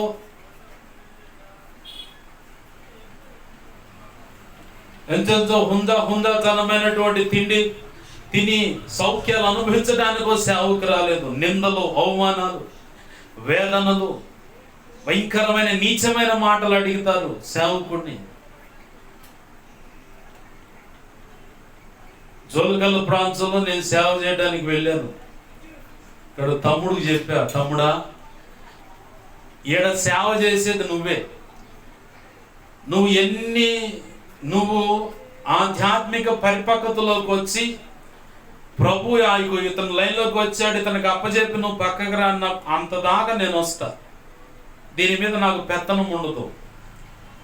పౌలు గారు ఎలా అయితే సేవ చేసుకుంటూ వెళ్ళాడో అలాంటి సేవ చేయడానికి నేను పిలువబడ్డా.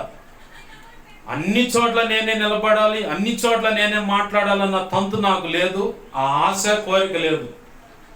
ఇక్కడ నిన్ను కోరుకున్నాడు, నిన్ను బలపరిచి నువ్వు లైన్లో రంగాలు నీకు అప్పచెప్పి పక్కకు పోవటమే.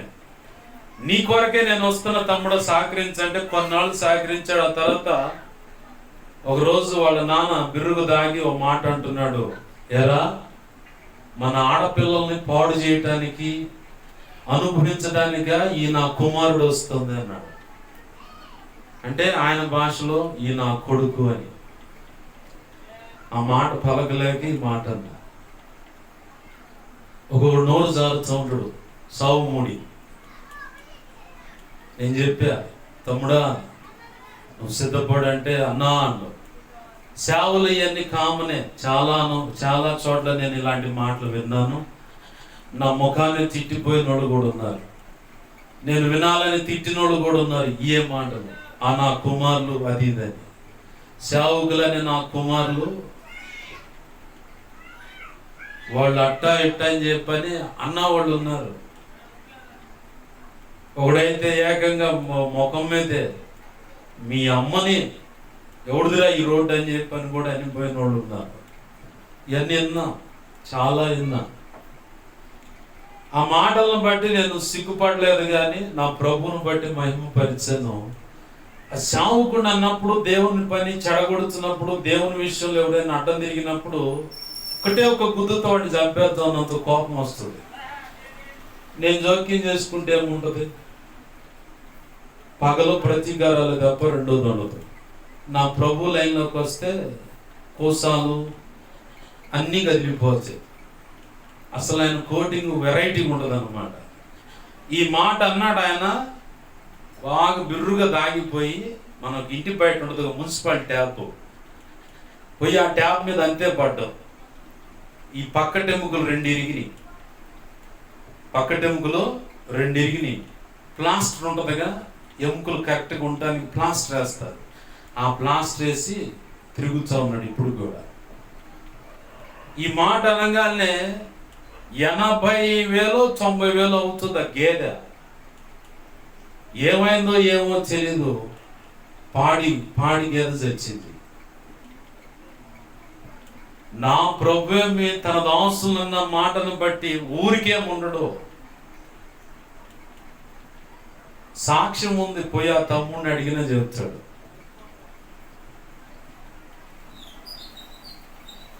ఇంటిల్లో పాదికి మళ్ళీ రోగాలు, ఆ రోగాలకు కూడా నేనే పోయి ప్రార్థన చేయాలి. అది ఈ చిత్రం. దేవునికి మహిమ కలుగును గాక. హల్లెలూయా. సేవకుడు సంఘం విషయంలో భయంకరమైన బాధ్యత, భారం కలిగి ఉంటాడు. వచ్చారు మధ్యలో ₹10 కొంతమంది వచ్చారు. వాడి పనల్లా ఏం లేదు, ఆ గొర్రెల్లో ఉన్న రక్తాన్ని పీల్చుకొని తాగటం, చంపుకొని తినటం, కడుపు నింపుకోవటం, ఊరేగటం. నాకు అప్పచెప్పబడిన మందను ప్రయోజకమైన మందగా మార్చి, ఆ మంద చూలు కట్టి ఇంకనూ ఆత్మలు కనేలాగా చేసి, సంఘ విస్తరణ కొరకు, ఆధ్యాత్మిక పరిపక్వత కొరకు, ప్రభు కోరుకున్నటువంటి పాత్రలు ఈ సంఘంలోంచి ఎత్తబడాలి. వారు సిద్ధపరచబడి అనేక ప్రాంతాలకు వెళ్ళి సేవ చేస్తే నా ప్రభు పని ఘనముగా జరుగుతుంది కదా అని చెప్పాను. ఓ దైవజనుడు చెప్పాడు, అద్దంకి రంజిత్ ఓఫేరే గారు, ప్రభు బల్ల భోజన రహస్యం అనే పుస్తకంలోనూ ప్రమాణ వాక్యం అనే పుస్తకం, ఆయన పుస్తకాల్లో ఒకటి చదివాను. ఏమంటాడంటే, అది నాకు మామూలుగా నాకు కూడా తెలుసు, కానీ అక్కడ చదివాను కాబట్టి ఆయన గురించి చెప్తా ఉన్నాను. సంఘము క్షేమాభివృద్ధి పొందాలంటే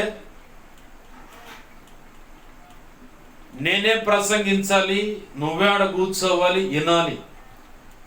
ఈ పందా గనక అవలంబిస్తే ఆ సంఘము క్షేమాభివృద్ధి పొందదు, ఆత్మలు రక్షించబడవు. ఎక్కడ వేసిన గొంగళి అక్కడే అన్నట్టుగా కరువు కష్టాలు కడగళ్లతో మిగిలిపోయినట్టుగా ఆ సంఘం కనపడుతుంది.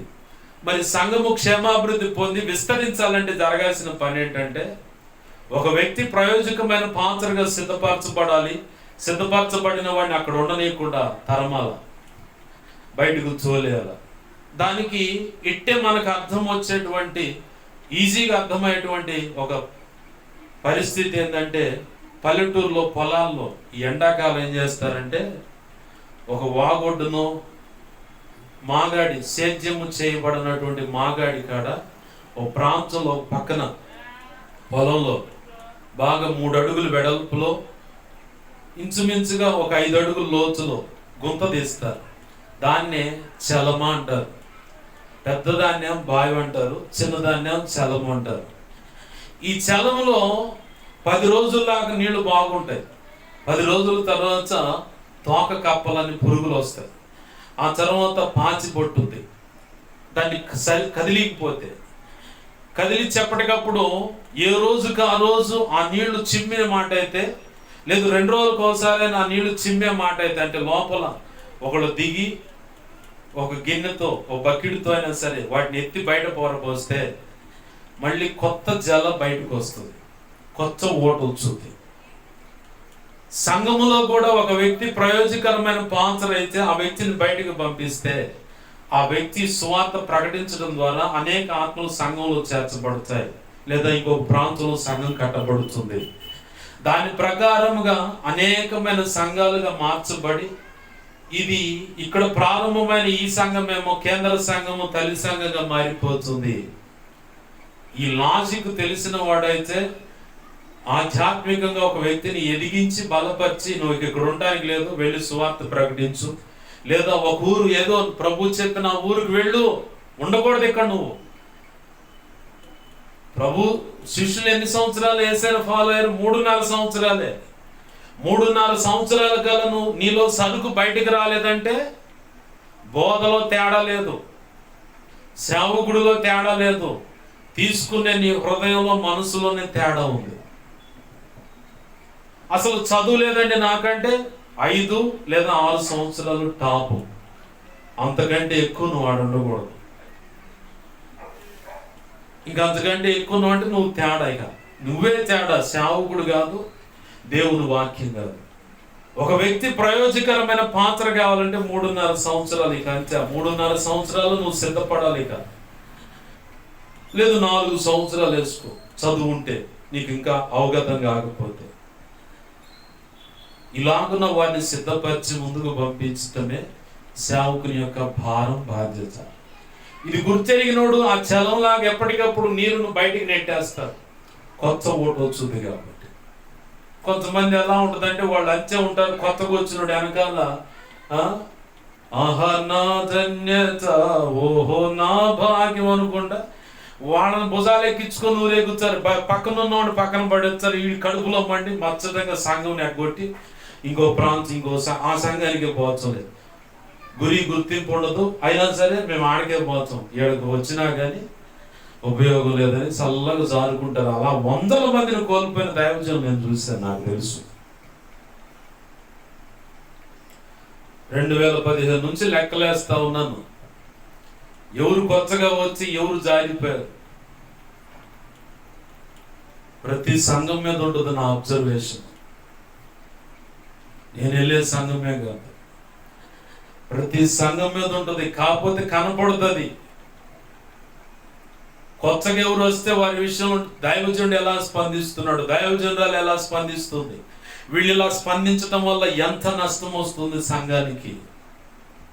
అన్నీ క్రీస్తు న్యాయపీఠం దగ్గరకు పోతా ముందు వీళ్ళు ఇలా ఇక్కడ వ్యవహరించి ఈ తీరును బట్టి జరిగే నష్టాన్ని బట్టి దైవజనుడైన దైవజనురాలైన ఆ క్రీస్తు న్యాయపీఠం మీద ప్రశ్నింపబడతారు. అక్కడికి వెళ్ళిపోతా, ఆడికి వెళ్ళిపోయి మళ్ళీ వచ్చి ఏంది ప్రభు ఈ సంగతి ఇవాళ మార్చాయని చెప్పని ప్రార్థిస్తారు. డైరెక్ట్గా క్రీస్తు న్యాయపీఠం దగ్గరికి వెళ్ళిపోద్ది నా ఆలోచన. ఎందుకంటే తను వ్యవహరిస్తున్న ఆ విధానాన్ని బట్టి, తనకు ఉంటున్నటువంటి కొంతమంది జారిపోతున్న దాన్ని బట్టి ఖచ్చితంగా ప్రభు లెక్క అడుగుతాడు. నువ్వు ఇలా ప్రవర్తించడాన్ని బట్టి ఒక సేవకురాలుగా, నువ్వు ఇలా ప్రవర్తించడాన్ని బట్టి ఒక సేవకుడిగా, నువ్వు ఇలా ప్రవర్తించడాన్ని బట్టి ఒక విశ్వాసురాలుగా, నువ్వు ఇలా ప్రవర్తించడాన్ని బట్టి ఒక విశ్వాసిగా, నువ్వు ఇలా ప్రవర్తించడాన్ని బట్టి ఒక పరిచారకుడిగా, నువ్వు ఇలా ప్రవర్తించడాన్ని బట్టి ఒక పరిచారకురాలుగా, నువ్వు ఇలా ప్రవర్తించడాన్ని బట్టి ఒక సంఘ పెద్దగా స్త్రీవైనా, ఒక సంఘ పెద్దగా పురుషుడు అయినా, ఈ ప్రవర్తించడాన్ని బట్టి డైరెక్ట్గా నా ప్రభు క్రీస్తు న్యాయపీఠం మీద లెక్క అడుగుతాడు. నీ తీరును బట్టి పలానా వ్యక్తి సంఘానికి రాకుండా పోయారు, లెక్క చెప్పగలవంటే అదేంటే ప్రభు, అదేంటే మనకు అనిపిస్తుంది, మనకు న్యాయం అనిపిస్తుంది. మనకు న్యాయం అనిపించింది నా ప్రభు దృష్టిలో, అంటే క్రీస్తు న్యాయపీఠం ఎదుట అది పొరపాటు అవుతుంది. మనకి ఇక్కడ పొరపాటు అనుకున్నది క్రీస్తు న్యాయపీఠం ఎదుట ఆమోదయోగ్యంగా కనపడవచ్చు, ఆమోద యోగ్యంగా కనపడుతుంది. అది ఎలానో చిన్న ఎగ్జాంపుల్ చెప్పి నా మాటలు ముగిస్తాను. గతంలో నా మైండ్ సెట్ ఎలా ఉండేదంటే, ఒక ఆడపిల్ల, మీకు అర్థం కాదని చెప్తున్నా, నేను ఎదుర్కొన్నది కూడా ఈ సమస్యలో. ఒక ఆడపిల్ల ఓ మగపిల్లగాడితో మాట్లాడుతూ ఉంటే నేను అనుకునేవాడిని, వీళ్ళిద్దరి మధ్య ఏ అక్రమ సంబంధం ఉందో, ఫ్రెండ్సా, లవర్సా, ఇంకా అంతకంటే ముందు అడుగులు వేసారా, ఇంకెట్టున్నారు ఏందని, ఇట్లాంటి మైండ్ సెట్ ఉండేది ప్రారంభంలో. ఓ దైవజనుడు సాక్ష్యం చెప్పాడు. విజయ్ అన్నయ్యని సతనపల్లిలో సేవ చేస్తున్నాడు, తండ్రి సన్నిధి పరిచయం. ఆ అన్నయ్య పెళ్లికి ముందుగా ఒక దేవుని పాదాలు పట్టుకొని అడిగాడు ఒక మాట, ప్రభువా నాకంటే ఎక్కువ ప్రార్థన చేసే అమ్మాయి నాకు భారీగా ఇవ్వు, ఇదే నేను కోరుకునేది అని ప్రార్థన చేసుకుంటూ పెద్దలు నిర్ణయించిన దాన్ని బట్టి ముందుకు అడుగులు వేసి సంబంధం మాట్లాడి పెళ్ళాడాడు. అయిపోయింది. పెళ్లి జరిగిన తర్వాత ఈమె పద్దాకలు హాస్పిటల్కి తిప్పుతుంది, రోగం అని హాస్పిటల్కి తిప్పుతుంది. ఆ రోగం కంట్రోల్లోకి రావట్లా. బాగా కాస్తంత బాగోపోతే ఏమయ్యో అని చెప్పని కేకలేస్తే పొచ్చన ఉండవే అని చెప్పని పోతున్నారు వస్తున్నారు. ఈ పొయ్యి వచ్చిన తర్వాత బాగా కొన్ని రోజుల తర్వాత విసుగు వచ్చింది ఆయనకి. దేవుని పాసన్నిధిలో మోకారిని హాస్పిటల్కి పోయి రావడం, మోకాళ్ళు వేస్తున్నాడు. ఏం ప్రభువా నేను నిన్నేం అడిగానయ్యా, నేను నిన్నేం అడిగాను, నాకంటే ఎక్కువగా ప్రార్థన చేసే అమ్మాయినే నాకు భారీగా ఇవ్వని చెప్పి ప్రార్థన చేశానా లేదా, ఏందయ్యా ఎట్టాడు ఈ రోగిష్టి దాన్ని ఇచ్చావు నాకు అని చెప్పని ప్రభు పాదాలు పట్టుకొని అడుగుతూ ఉన్నాడు ఈయన. ఆయన యథార్థంగా సంఘంలో చెప్పిన సాక్ష్యాన్ని నేను చెబుతున్నా. అది విన్నాను కాబట్టి ఆ రికార్డింగ్ నా కాడ ఇప్పటికీ ఉంది. ఏంది అంటుంటే ప్రభు అంటున్నాడు, నువ్వు అడిగిందే ఇచ్చాను అంటున్నాడు. ఇట్లా 4-5 సార్లు జరిగింది. విసుగుతో ప్రభు పాదాలు పట్టుకొని మళ్ళీ అడుగుతున్నాడు, ఎందుకు ప్రభు ఇలాంటి రోగిష్టిదాన్ని నాకు ఇచ్చి చేసావంటే ప్రభు మళ్ళీ మొదటికి వచ్చాడు. నా కుమారుడా, పెళ్ళాడక ముందు నువ్వు నా సన్నిధిలో ఏం అడిగావంటే నాకంటే ఎక్కువ ప్రార్థన చేసే వ్యక్తి నాకు ఇవ్వు ప్రభు అని అడిగాను, అదే నీకు ఇచ్చాను. అది నాకు ఇయటం ఎందుకు ప్రభు, ఇది రోగంతో అల్లాడిస్తుంటే హాస్పిటల్ డబ్బులు ఖర్చు అంత గందరగోళం అవుతుంటే నీ దృష్టితో చూస్తే అది రోగగ్రస్తురాలుగా ఒక రోగిష్టిగా కనపడుతుంది. నేను చెప్పిన మాట చొప్పున నా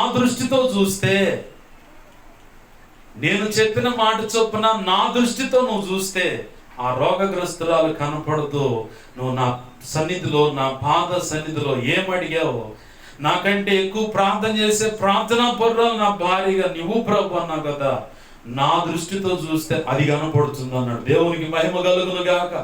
హల్లెలూయా. ఆ దెబ్బతో నాకు పట్టిన ఈ దెయ్యం కాస్త వదిలేసింది.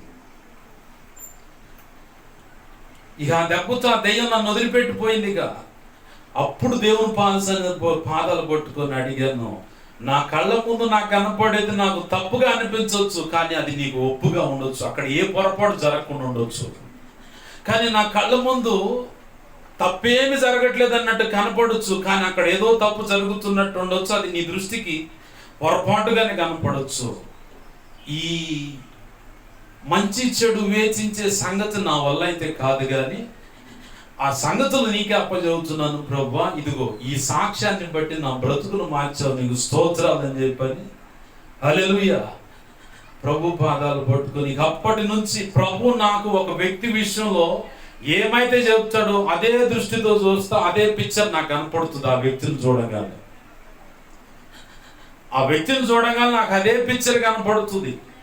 ప్రారంభంలో నా ప్రభు ఏమైతే చెప్పాడో, ఆయన మనస్సు మార్చుకోకుండా ఏ విషయం అయితే చెప్పాడో ఆ విషయమే కనపడుతూ ఉంటుంది నా కళ్ళ ముందుట. రెండో పిక్చర్ నేను చూడలేను, నాకు కనపడదు కూడా. నా కళ్ళ ముందు బలహీనతల చేత కనపడుతుంటారు, అయినాగా నాకు ఆ పిక్చరే కనపడుతుంది.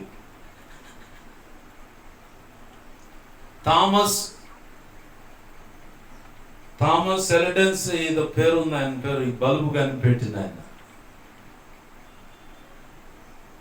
నా నోరు తిరగట్లేదు, అందుకని చెప్పట్లేదు ఆ మాట. ఆ తల్లితో ఆ స్కూల్ టీచర్ ఒక లెటర్ రాసి పంపించింది ఆ పిల్లగాడి చేతికి ఇచ్చి, మెమ్మకి పోరా అని. ఆ తల్లి ఆ లెటర్ చదివి కళ్ళ నిండా నీళ్లు తీసుకుని బిడ్డను దగ్గర తీసుకొని, నీ అంత జ్ఞానవంతుడికి చదువు చెప్పే యోగ్యత ఆ టీచర్కి లేదంట, ఇంకో స్కూల్లో చేర్పించమన్నారంటే అవునా అమ్మా అని చెప్పని ఆ మాట నమ్మాడు.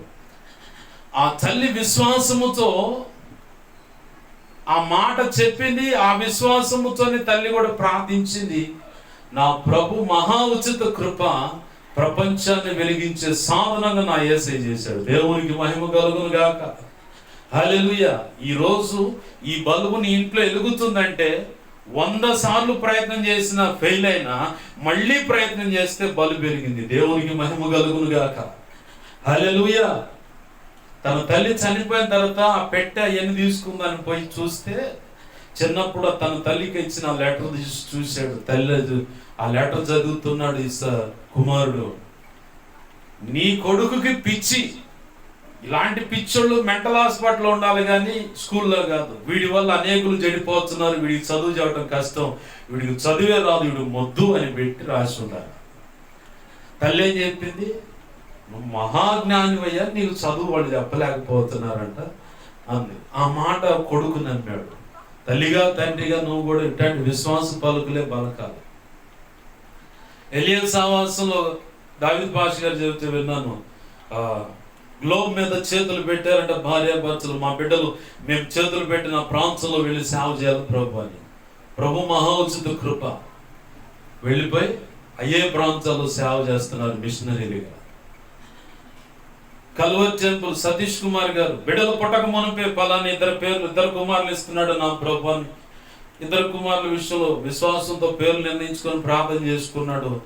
ప్రభు మహోచిత కృప అలాగే 2 కుమారులు ఇచ్చాడు. నా ఆత్మీయ తండ్రి విషయంలో కూడా దేవుడు నాకు 2 కుమారులు ఇస్తున్నాడని చెప్పి పేర్లు ఫిక్స్ చేసుకొని ప్రార్థన చేశాడు. ఇవాళ 3 కుమారులైన ఒకడు అనారోగ్య కారణము, దైవజనుడు సరిచేయడానికి ఏదో మొత్తానికి ప్రభు చిత్తం అది. దాన్ని వివేచించడానికి కూర్చొని కోడిగుడ్డు మీద ఈగలు బీకినట్టు కూర్చోడానికి కాదు అది. ప్రభు చిత్తం ఇక ఆయన వదిలేయటం. ఇప్పుడు ఎంతమంది ఉన్నారు? 2 మగ పిల్లలు. విశ్వాసంతో ఆయన ప్రార్థన చేశాడు. అలాగనే నెక్స్ట్ కూడా మగ పిల్లగాడిని ఇస్తున్నాం ప్రభు అని చెప్పి స్తోత్రాలు అన్నాడు. అట్నే ప్రభు ఇచ్చాడు.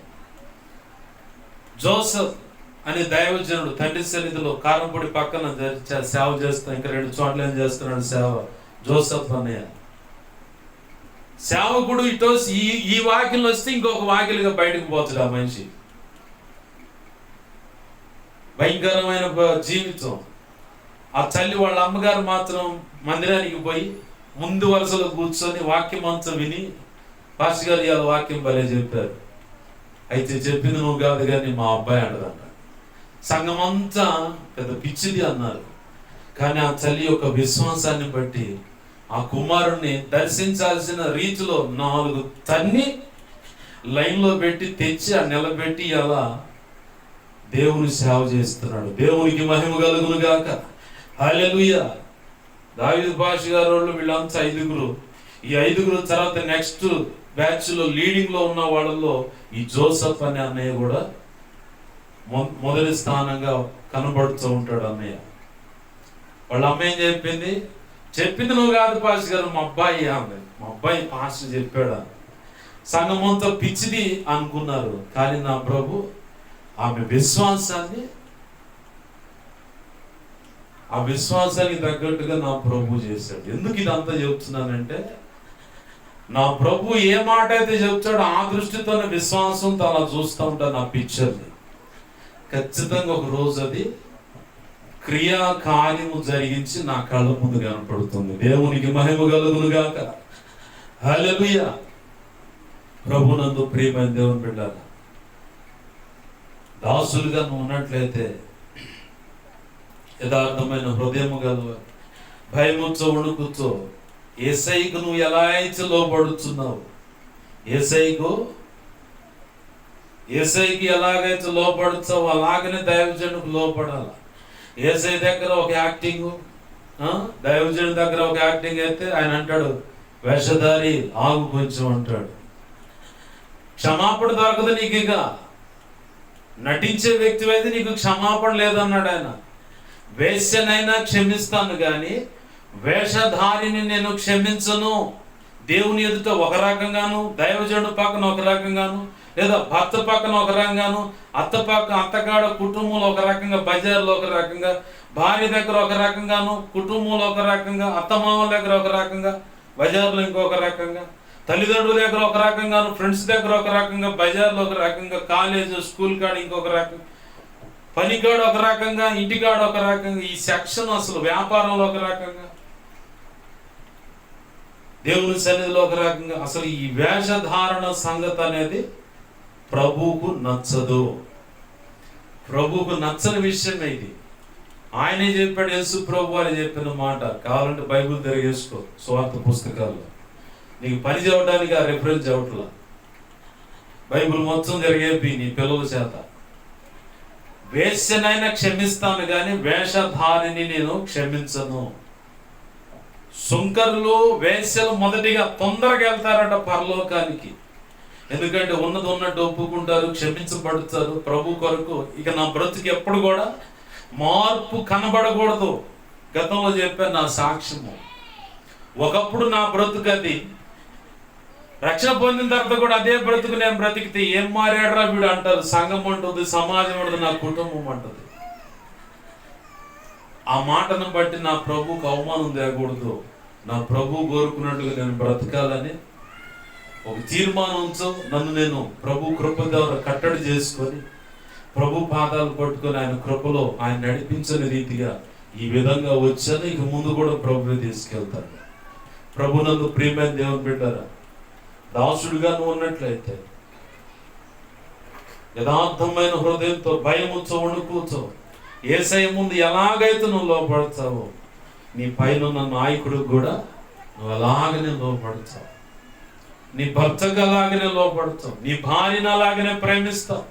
నీ అత్తమామల కంచె లోపడతావు. నీ తల్లిదండ్రుల కంచె లోపడతావు. నీకంటే పైన, నీకంటే ఒక వయసులో పెంచుంటే అక్కకైనా అన్నకైనా అన్నకైనా అక్కకైనా నువ్వు లోపడతావు. తమ్ముడైనా చెల్లెలైనా నువ్వు ప్రేమిస్తావు. ఆధ్యాత్మిక జీవితంలో ఆత్మీయ పరిపక్వత కలిగిన వ్యక్తులు ఒకవేళ ఉన్నట్లయితే వాళ్ళని కూడా నువ్వు గౌరవిస్తావు. వాళ్ళకు కూడా లోపడే, చెప్పిన పని న్యాయమైన పని న్యాయపరంగా ఉంటే నువ్వు లోపడతావు. కంచే ప్రభు పాదాలు పట్టుకొని విధేయులమై ప్రభు ఆశించినటువంటి పాత్రలుగా సిద్ధపరచబడి ప్రభు అనుకున్న ఘనమైన సేవ చేసి ఆయన్నే మహిమపరిచే వారిగా తన మహా ఉచిత కృప చొప్పున నిన్ను, నన్ను, మనందరినీ ప్రభు సిద్ధపరిచి ఆయన పని జరిగించుకును గాక. ఆమేన్. రండి ప్రార్థన చేద్దాం. ప్రభు పాదాలు పట్టుకొని ప్రభువుని అడుగుదాం. ప్రభువా కనికరించండి అయ్యా. లేఖనం ద్వారా నువ్వు మాట్లాడుతున్నావు.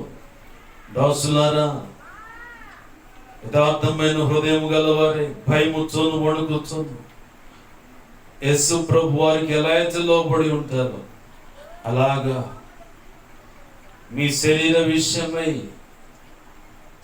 విషయమై అంటే యేసు ప్రభు వారు ఒక మాట అన్నాడు, ఆత్మను చంపువానికి భయపడతావా, శరీరాన్ని చంపువాడికి భయపడతావా అని ప్రభు అంటాడు. ఈ శరీరము, ఆత్మ, ప్రాణము మిళితమైనది కాబట్టి నీ దేహాన్ని ప్రభు కృప ద్వారా సంరక్షించేటువంటి దైవజనుడు. క్రీస్తుకి ఎలా అయితే లోపడుతున్నావు నువ్వు అలా దైవజనుడికి లోపడాలి. ఒకవేళ అతను సాక్ష్యం సరిగా లేదా, ఇంకో చోటకు వెళ్ళిపో. ప్రభు చిత్త ప్రకారము ప్రభు నిర్ణయించినటువంటి వ్యక్తిని ప్రభు చూపిస్తాడు, వెళ్ళిపో. సాక్ష్యము చెడిపోతే, అతను సాక్ష్యము సరైనది కాకపోతే ఆ వ్యక్తిని వదిలేయచ్చు. ఆ సాక్ష్యము సరైనది కాకపోయినా తప్పుడు బోధ చేస్తున్నా ఆ దైవజనుడు వదిలేయచ్చు. క్రీస్తు న్యాయపీఠం దానికి ఆమోదం తెలుపుతుంది. ఈ రెండు కారణాలు తప్పించి దుర్బోధ చేస్తున్నా, సాక్ష్యము చెడిపోయినా, ఈ రెండు కారణాలను బట్టి ఆ వ్యక్తిని వదిలేయచ్చు. ఇంకో చోటకి ప్రభువుని అడిగి ప్రభు చిత్తంలో నిర్ణయమైనటువంటి దైవజనుడు వెంబడించవచ్చు. ఈ రెండు కారణాలు తప్పించి నువ్వు ఏ కారణం చెప్పి సంఘానికి దూరమైన, ఏ కారణాన్ని చెప్పి దైవజనుకు దూరమైన క్రీస్తు న్యాయపీఠం లెక్క అడుగుద్ది. ఈ లోకంలో ఎన్నో రకాలుగా లెక్కలు మనం చూపించవచ్చు. చాలా మందికి అనేక రకాల మాటలు చెప్పవచ్చు. నువ్వు చెప్పేది, నువ్వు చేసేది ప్రతిదీ. నేను ఒకానొక రోజు క్రీస్తు న్యాయపీఠం మీదట నిలవబడాలి. 2 కొరింథీ 5:10 ప్రకారం రోమపత్రిక 14వ అధ్యాయము 12వ వచనంలో చెప్పబడిన ప్రకారం మనలో ప్రతి ఒక్కరు లెక్క అప్పచెప్పుకోనవలెను. అది ఏమనగా అంటే, ఈ శరీరంతో చేసిన మంచైనా చెడైనా ఏదైనా సరే క్రీస్తు న్యాయపీఠం మీదట లెక్క అప్పచెప్పవలెను. క్రీస్తు రక్తంలో కడగబడిన వారికి ఈ విధి, క్రీస్తు రక్తంలో కడగబడని వారికి ధవళ సింహాసనం అనేది ఉంది. తండ్రి అని దేవుని ఎదుట ఈ లోకము క్రీస్తు రక్తాన్ని ఆశ్రయించిన వారు, అంటే బాప్తిసం పొందినటువంటి వారు ఖచ్చితంగా ధవళ సింహాసనం ఎదుటికి వస్తారు. ప్రభు యొక్క శరీరంలో అయోగ్యంగా చేయి వేసిన వారు అదే పదిగా చేస్తూ ప్రభు చేత తృణీకరించబడిన వారు కూడా ధవళ సింహాసనాన్ని ఎదుర్కోవాల్సి ఉంటుంది. ప్రభు పాదాలు పట్టుకొని ప్రభుని అడుగుతాం. చెప్పబడ్డ మాటలను బట్టి ఎక్కడ ఏ కోణంలో ఎలాగను భక్తి గర్వంతో మూలమట్టంలాగా కొలబద్ద పెడతారు ఒక్కొక్కడు. నేను పర్ఫెక్ట్ అని చెప్పని అలా మొండితనంలో చిన్నగా జారిపోయి కింద పడే పరిస్థితిలోకి వెళ్ళిపోతారు. అలాంటి జరగకుండా ఉండడానికే దైవజనులు కావచ్చు, విశ్వాసి కావచ్చు, మీ జీవితాల్లో ఒక పరిచారకులు లేదా సంఘ పెద్దలు కావచ్చు, కొన్ని బలహీనతలకు అప్పచెబుతాడు. ప్రభువే దగ్గరుండి అప్పచెబుతాడు. ఆ బలహీనతను బట్టి ఇంకెప్పుడు కూడా బ్రతికినంత కాలము ఏ పొరపాటు చేయకుండా దావీదు కృప మీద ఆధారపడి దేవుని సంకల్పం చొప్పున తన తరం వారికి సేవ చేసి నిద్రించిన అన్నట్లుగా యేసుక్రీస్తు వంశావళి ఏదనగా అబ్రహాము కుమారుడకు దావీదు కుమారుడకు యేసుక్రీస్తు అని చెప్పని అబ్రహాము జీవితంలో పొరపాటు ఉన్న ప్రభు అంగీకరించాడు. దావీదు జీవితంలో ఒక రక్తాపరాధం ఉన్న ప్రభు అంగీకరించాడు. అహాబు యెజబెల్ అయితే అవకాశం ఇచ్చిన దాన్ని తృణీకరించుకొని చిట్ట చివరికి ప్రభు నిర్ణయించిన శిక్షను వారే కాదు వారి బిడ్డల మీద కూడా వచ్చింది. 70 మంది బిడ్డలు చంపబడ్డారు. 2 రాజుల గ్రంథము 10వ అధ్యాయంలో కనపడుతుంది. 9-10 అధ్యాయాలు ఈ ఉదంతం కనపడుతుంది. యెహూ అనే ఒకడు ఎలీషా చేత తన శిష్యులను పంపించబడి అభిషేకించబడతాడు.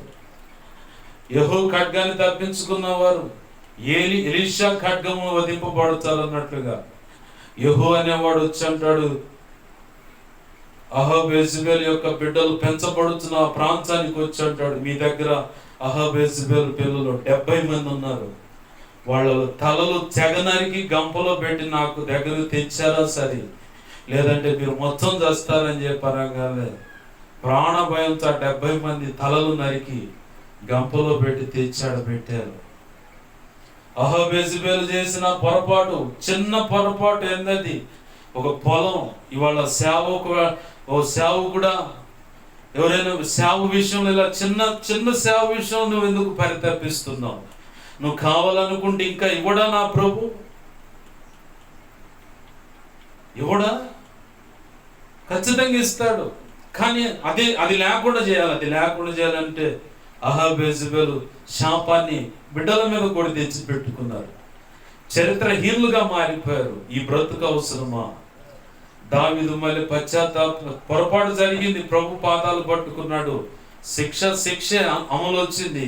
కానీ దావీదు అంటున్నాడు, దావీదా నువ్వు చేసిన అవివేక పని బట్టి ప్రభు నిన్ను చంపట్లేదు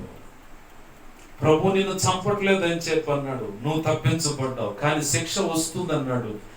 అలాగనే శిక్ష అనుమతించాడు.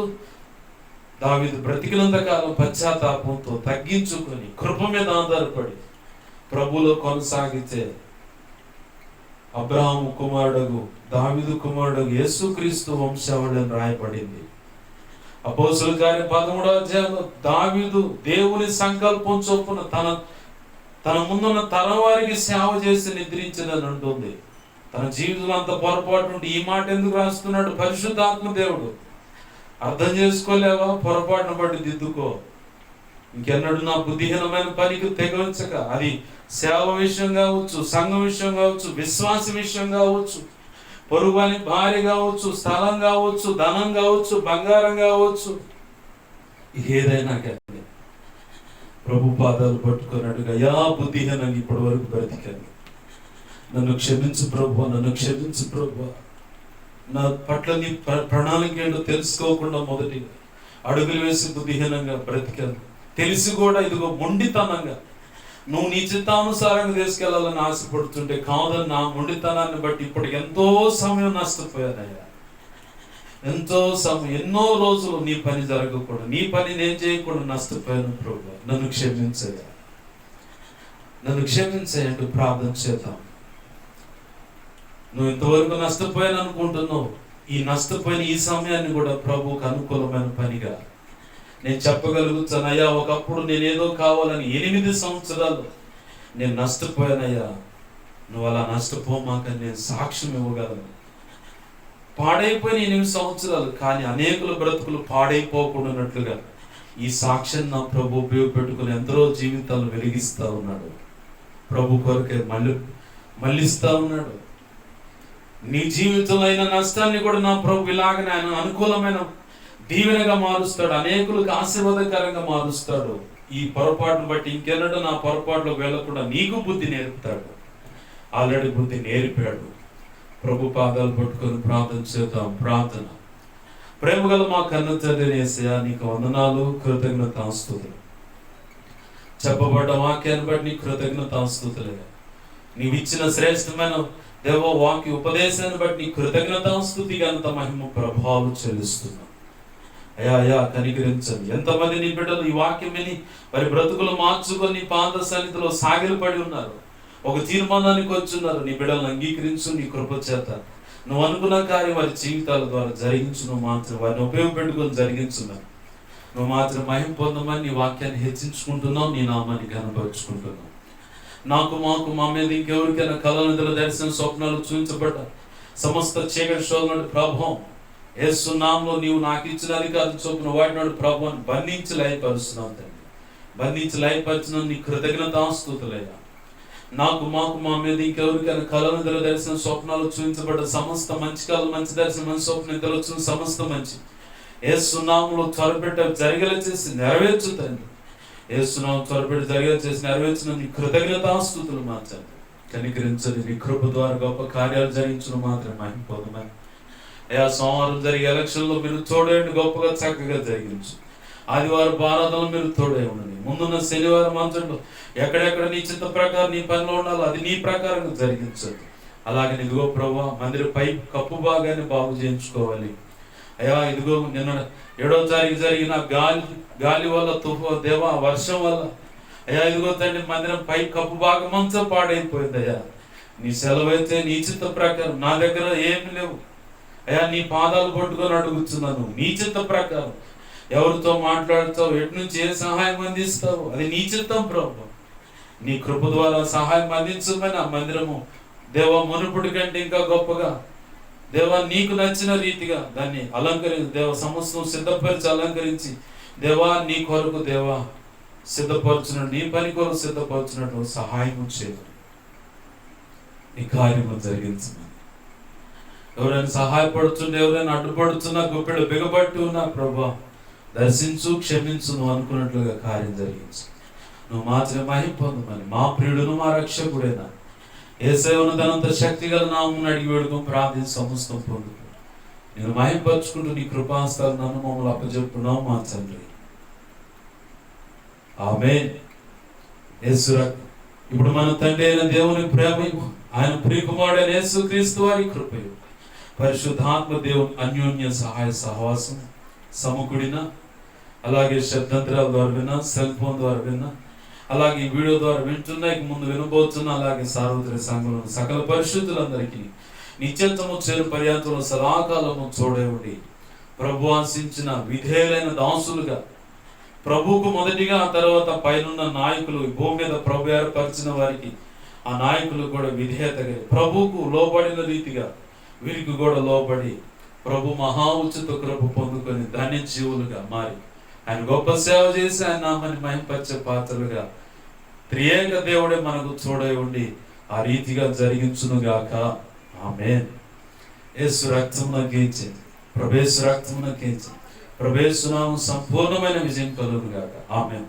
అపవాది వాడి దూతలు చీకటి అంధకార శక్తులు వాటి అవి ఎంత ప్రమాదకరమైన సరే వాటి అన్నిటికీ అనంత నాశనం, సర్వనాశనం, నిత్యనాశనం కలుగునుగా. ఆమేన్. యేసు రక్తమునకి జయము, జయము, జయము. అందరికీ వందనాలు. ప్రభు మహా ఉచిత కృప, పరిశుద్ధాత్మ దేవుడు మీకు తోడే ఉండి ప్రభు చిత్తానుసారముగా నడిపించి ఆయన కృపలో వర్ధిల్ల చేయునుగాక. 2 తిమోతి 1:12 ప్రకారం కూడా ఆయన కృపాహస్తాలను అందరూ అప్పచెప్పి నేను దేవునికే మహిమ చెల్లిస్తా ఉన్నాను. దేవునికి మహిమ కలుగునుగాక. ఆమేన్. అందరికీ వందనాలు.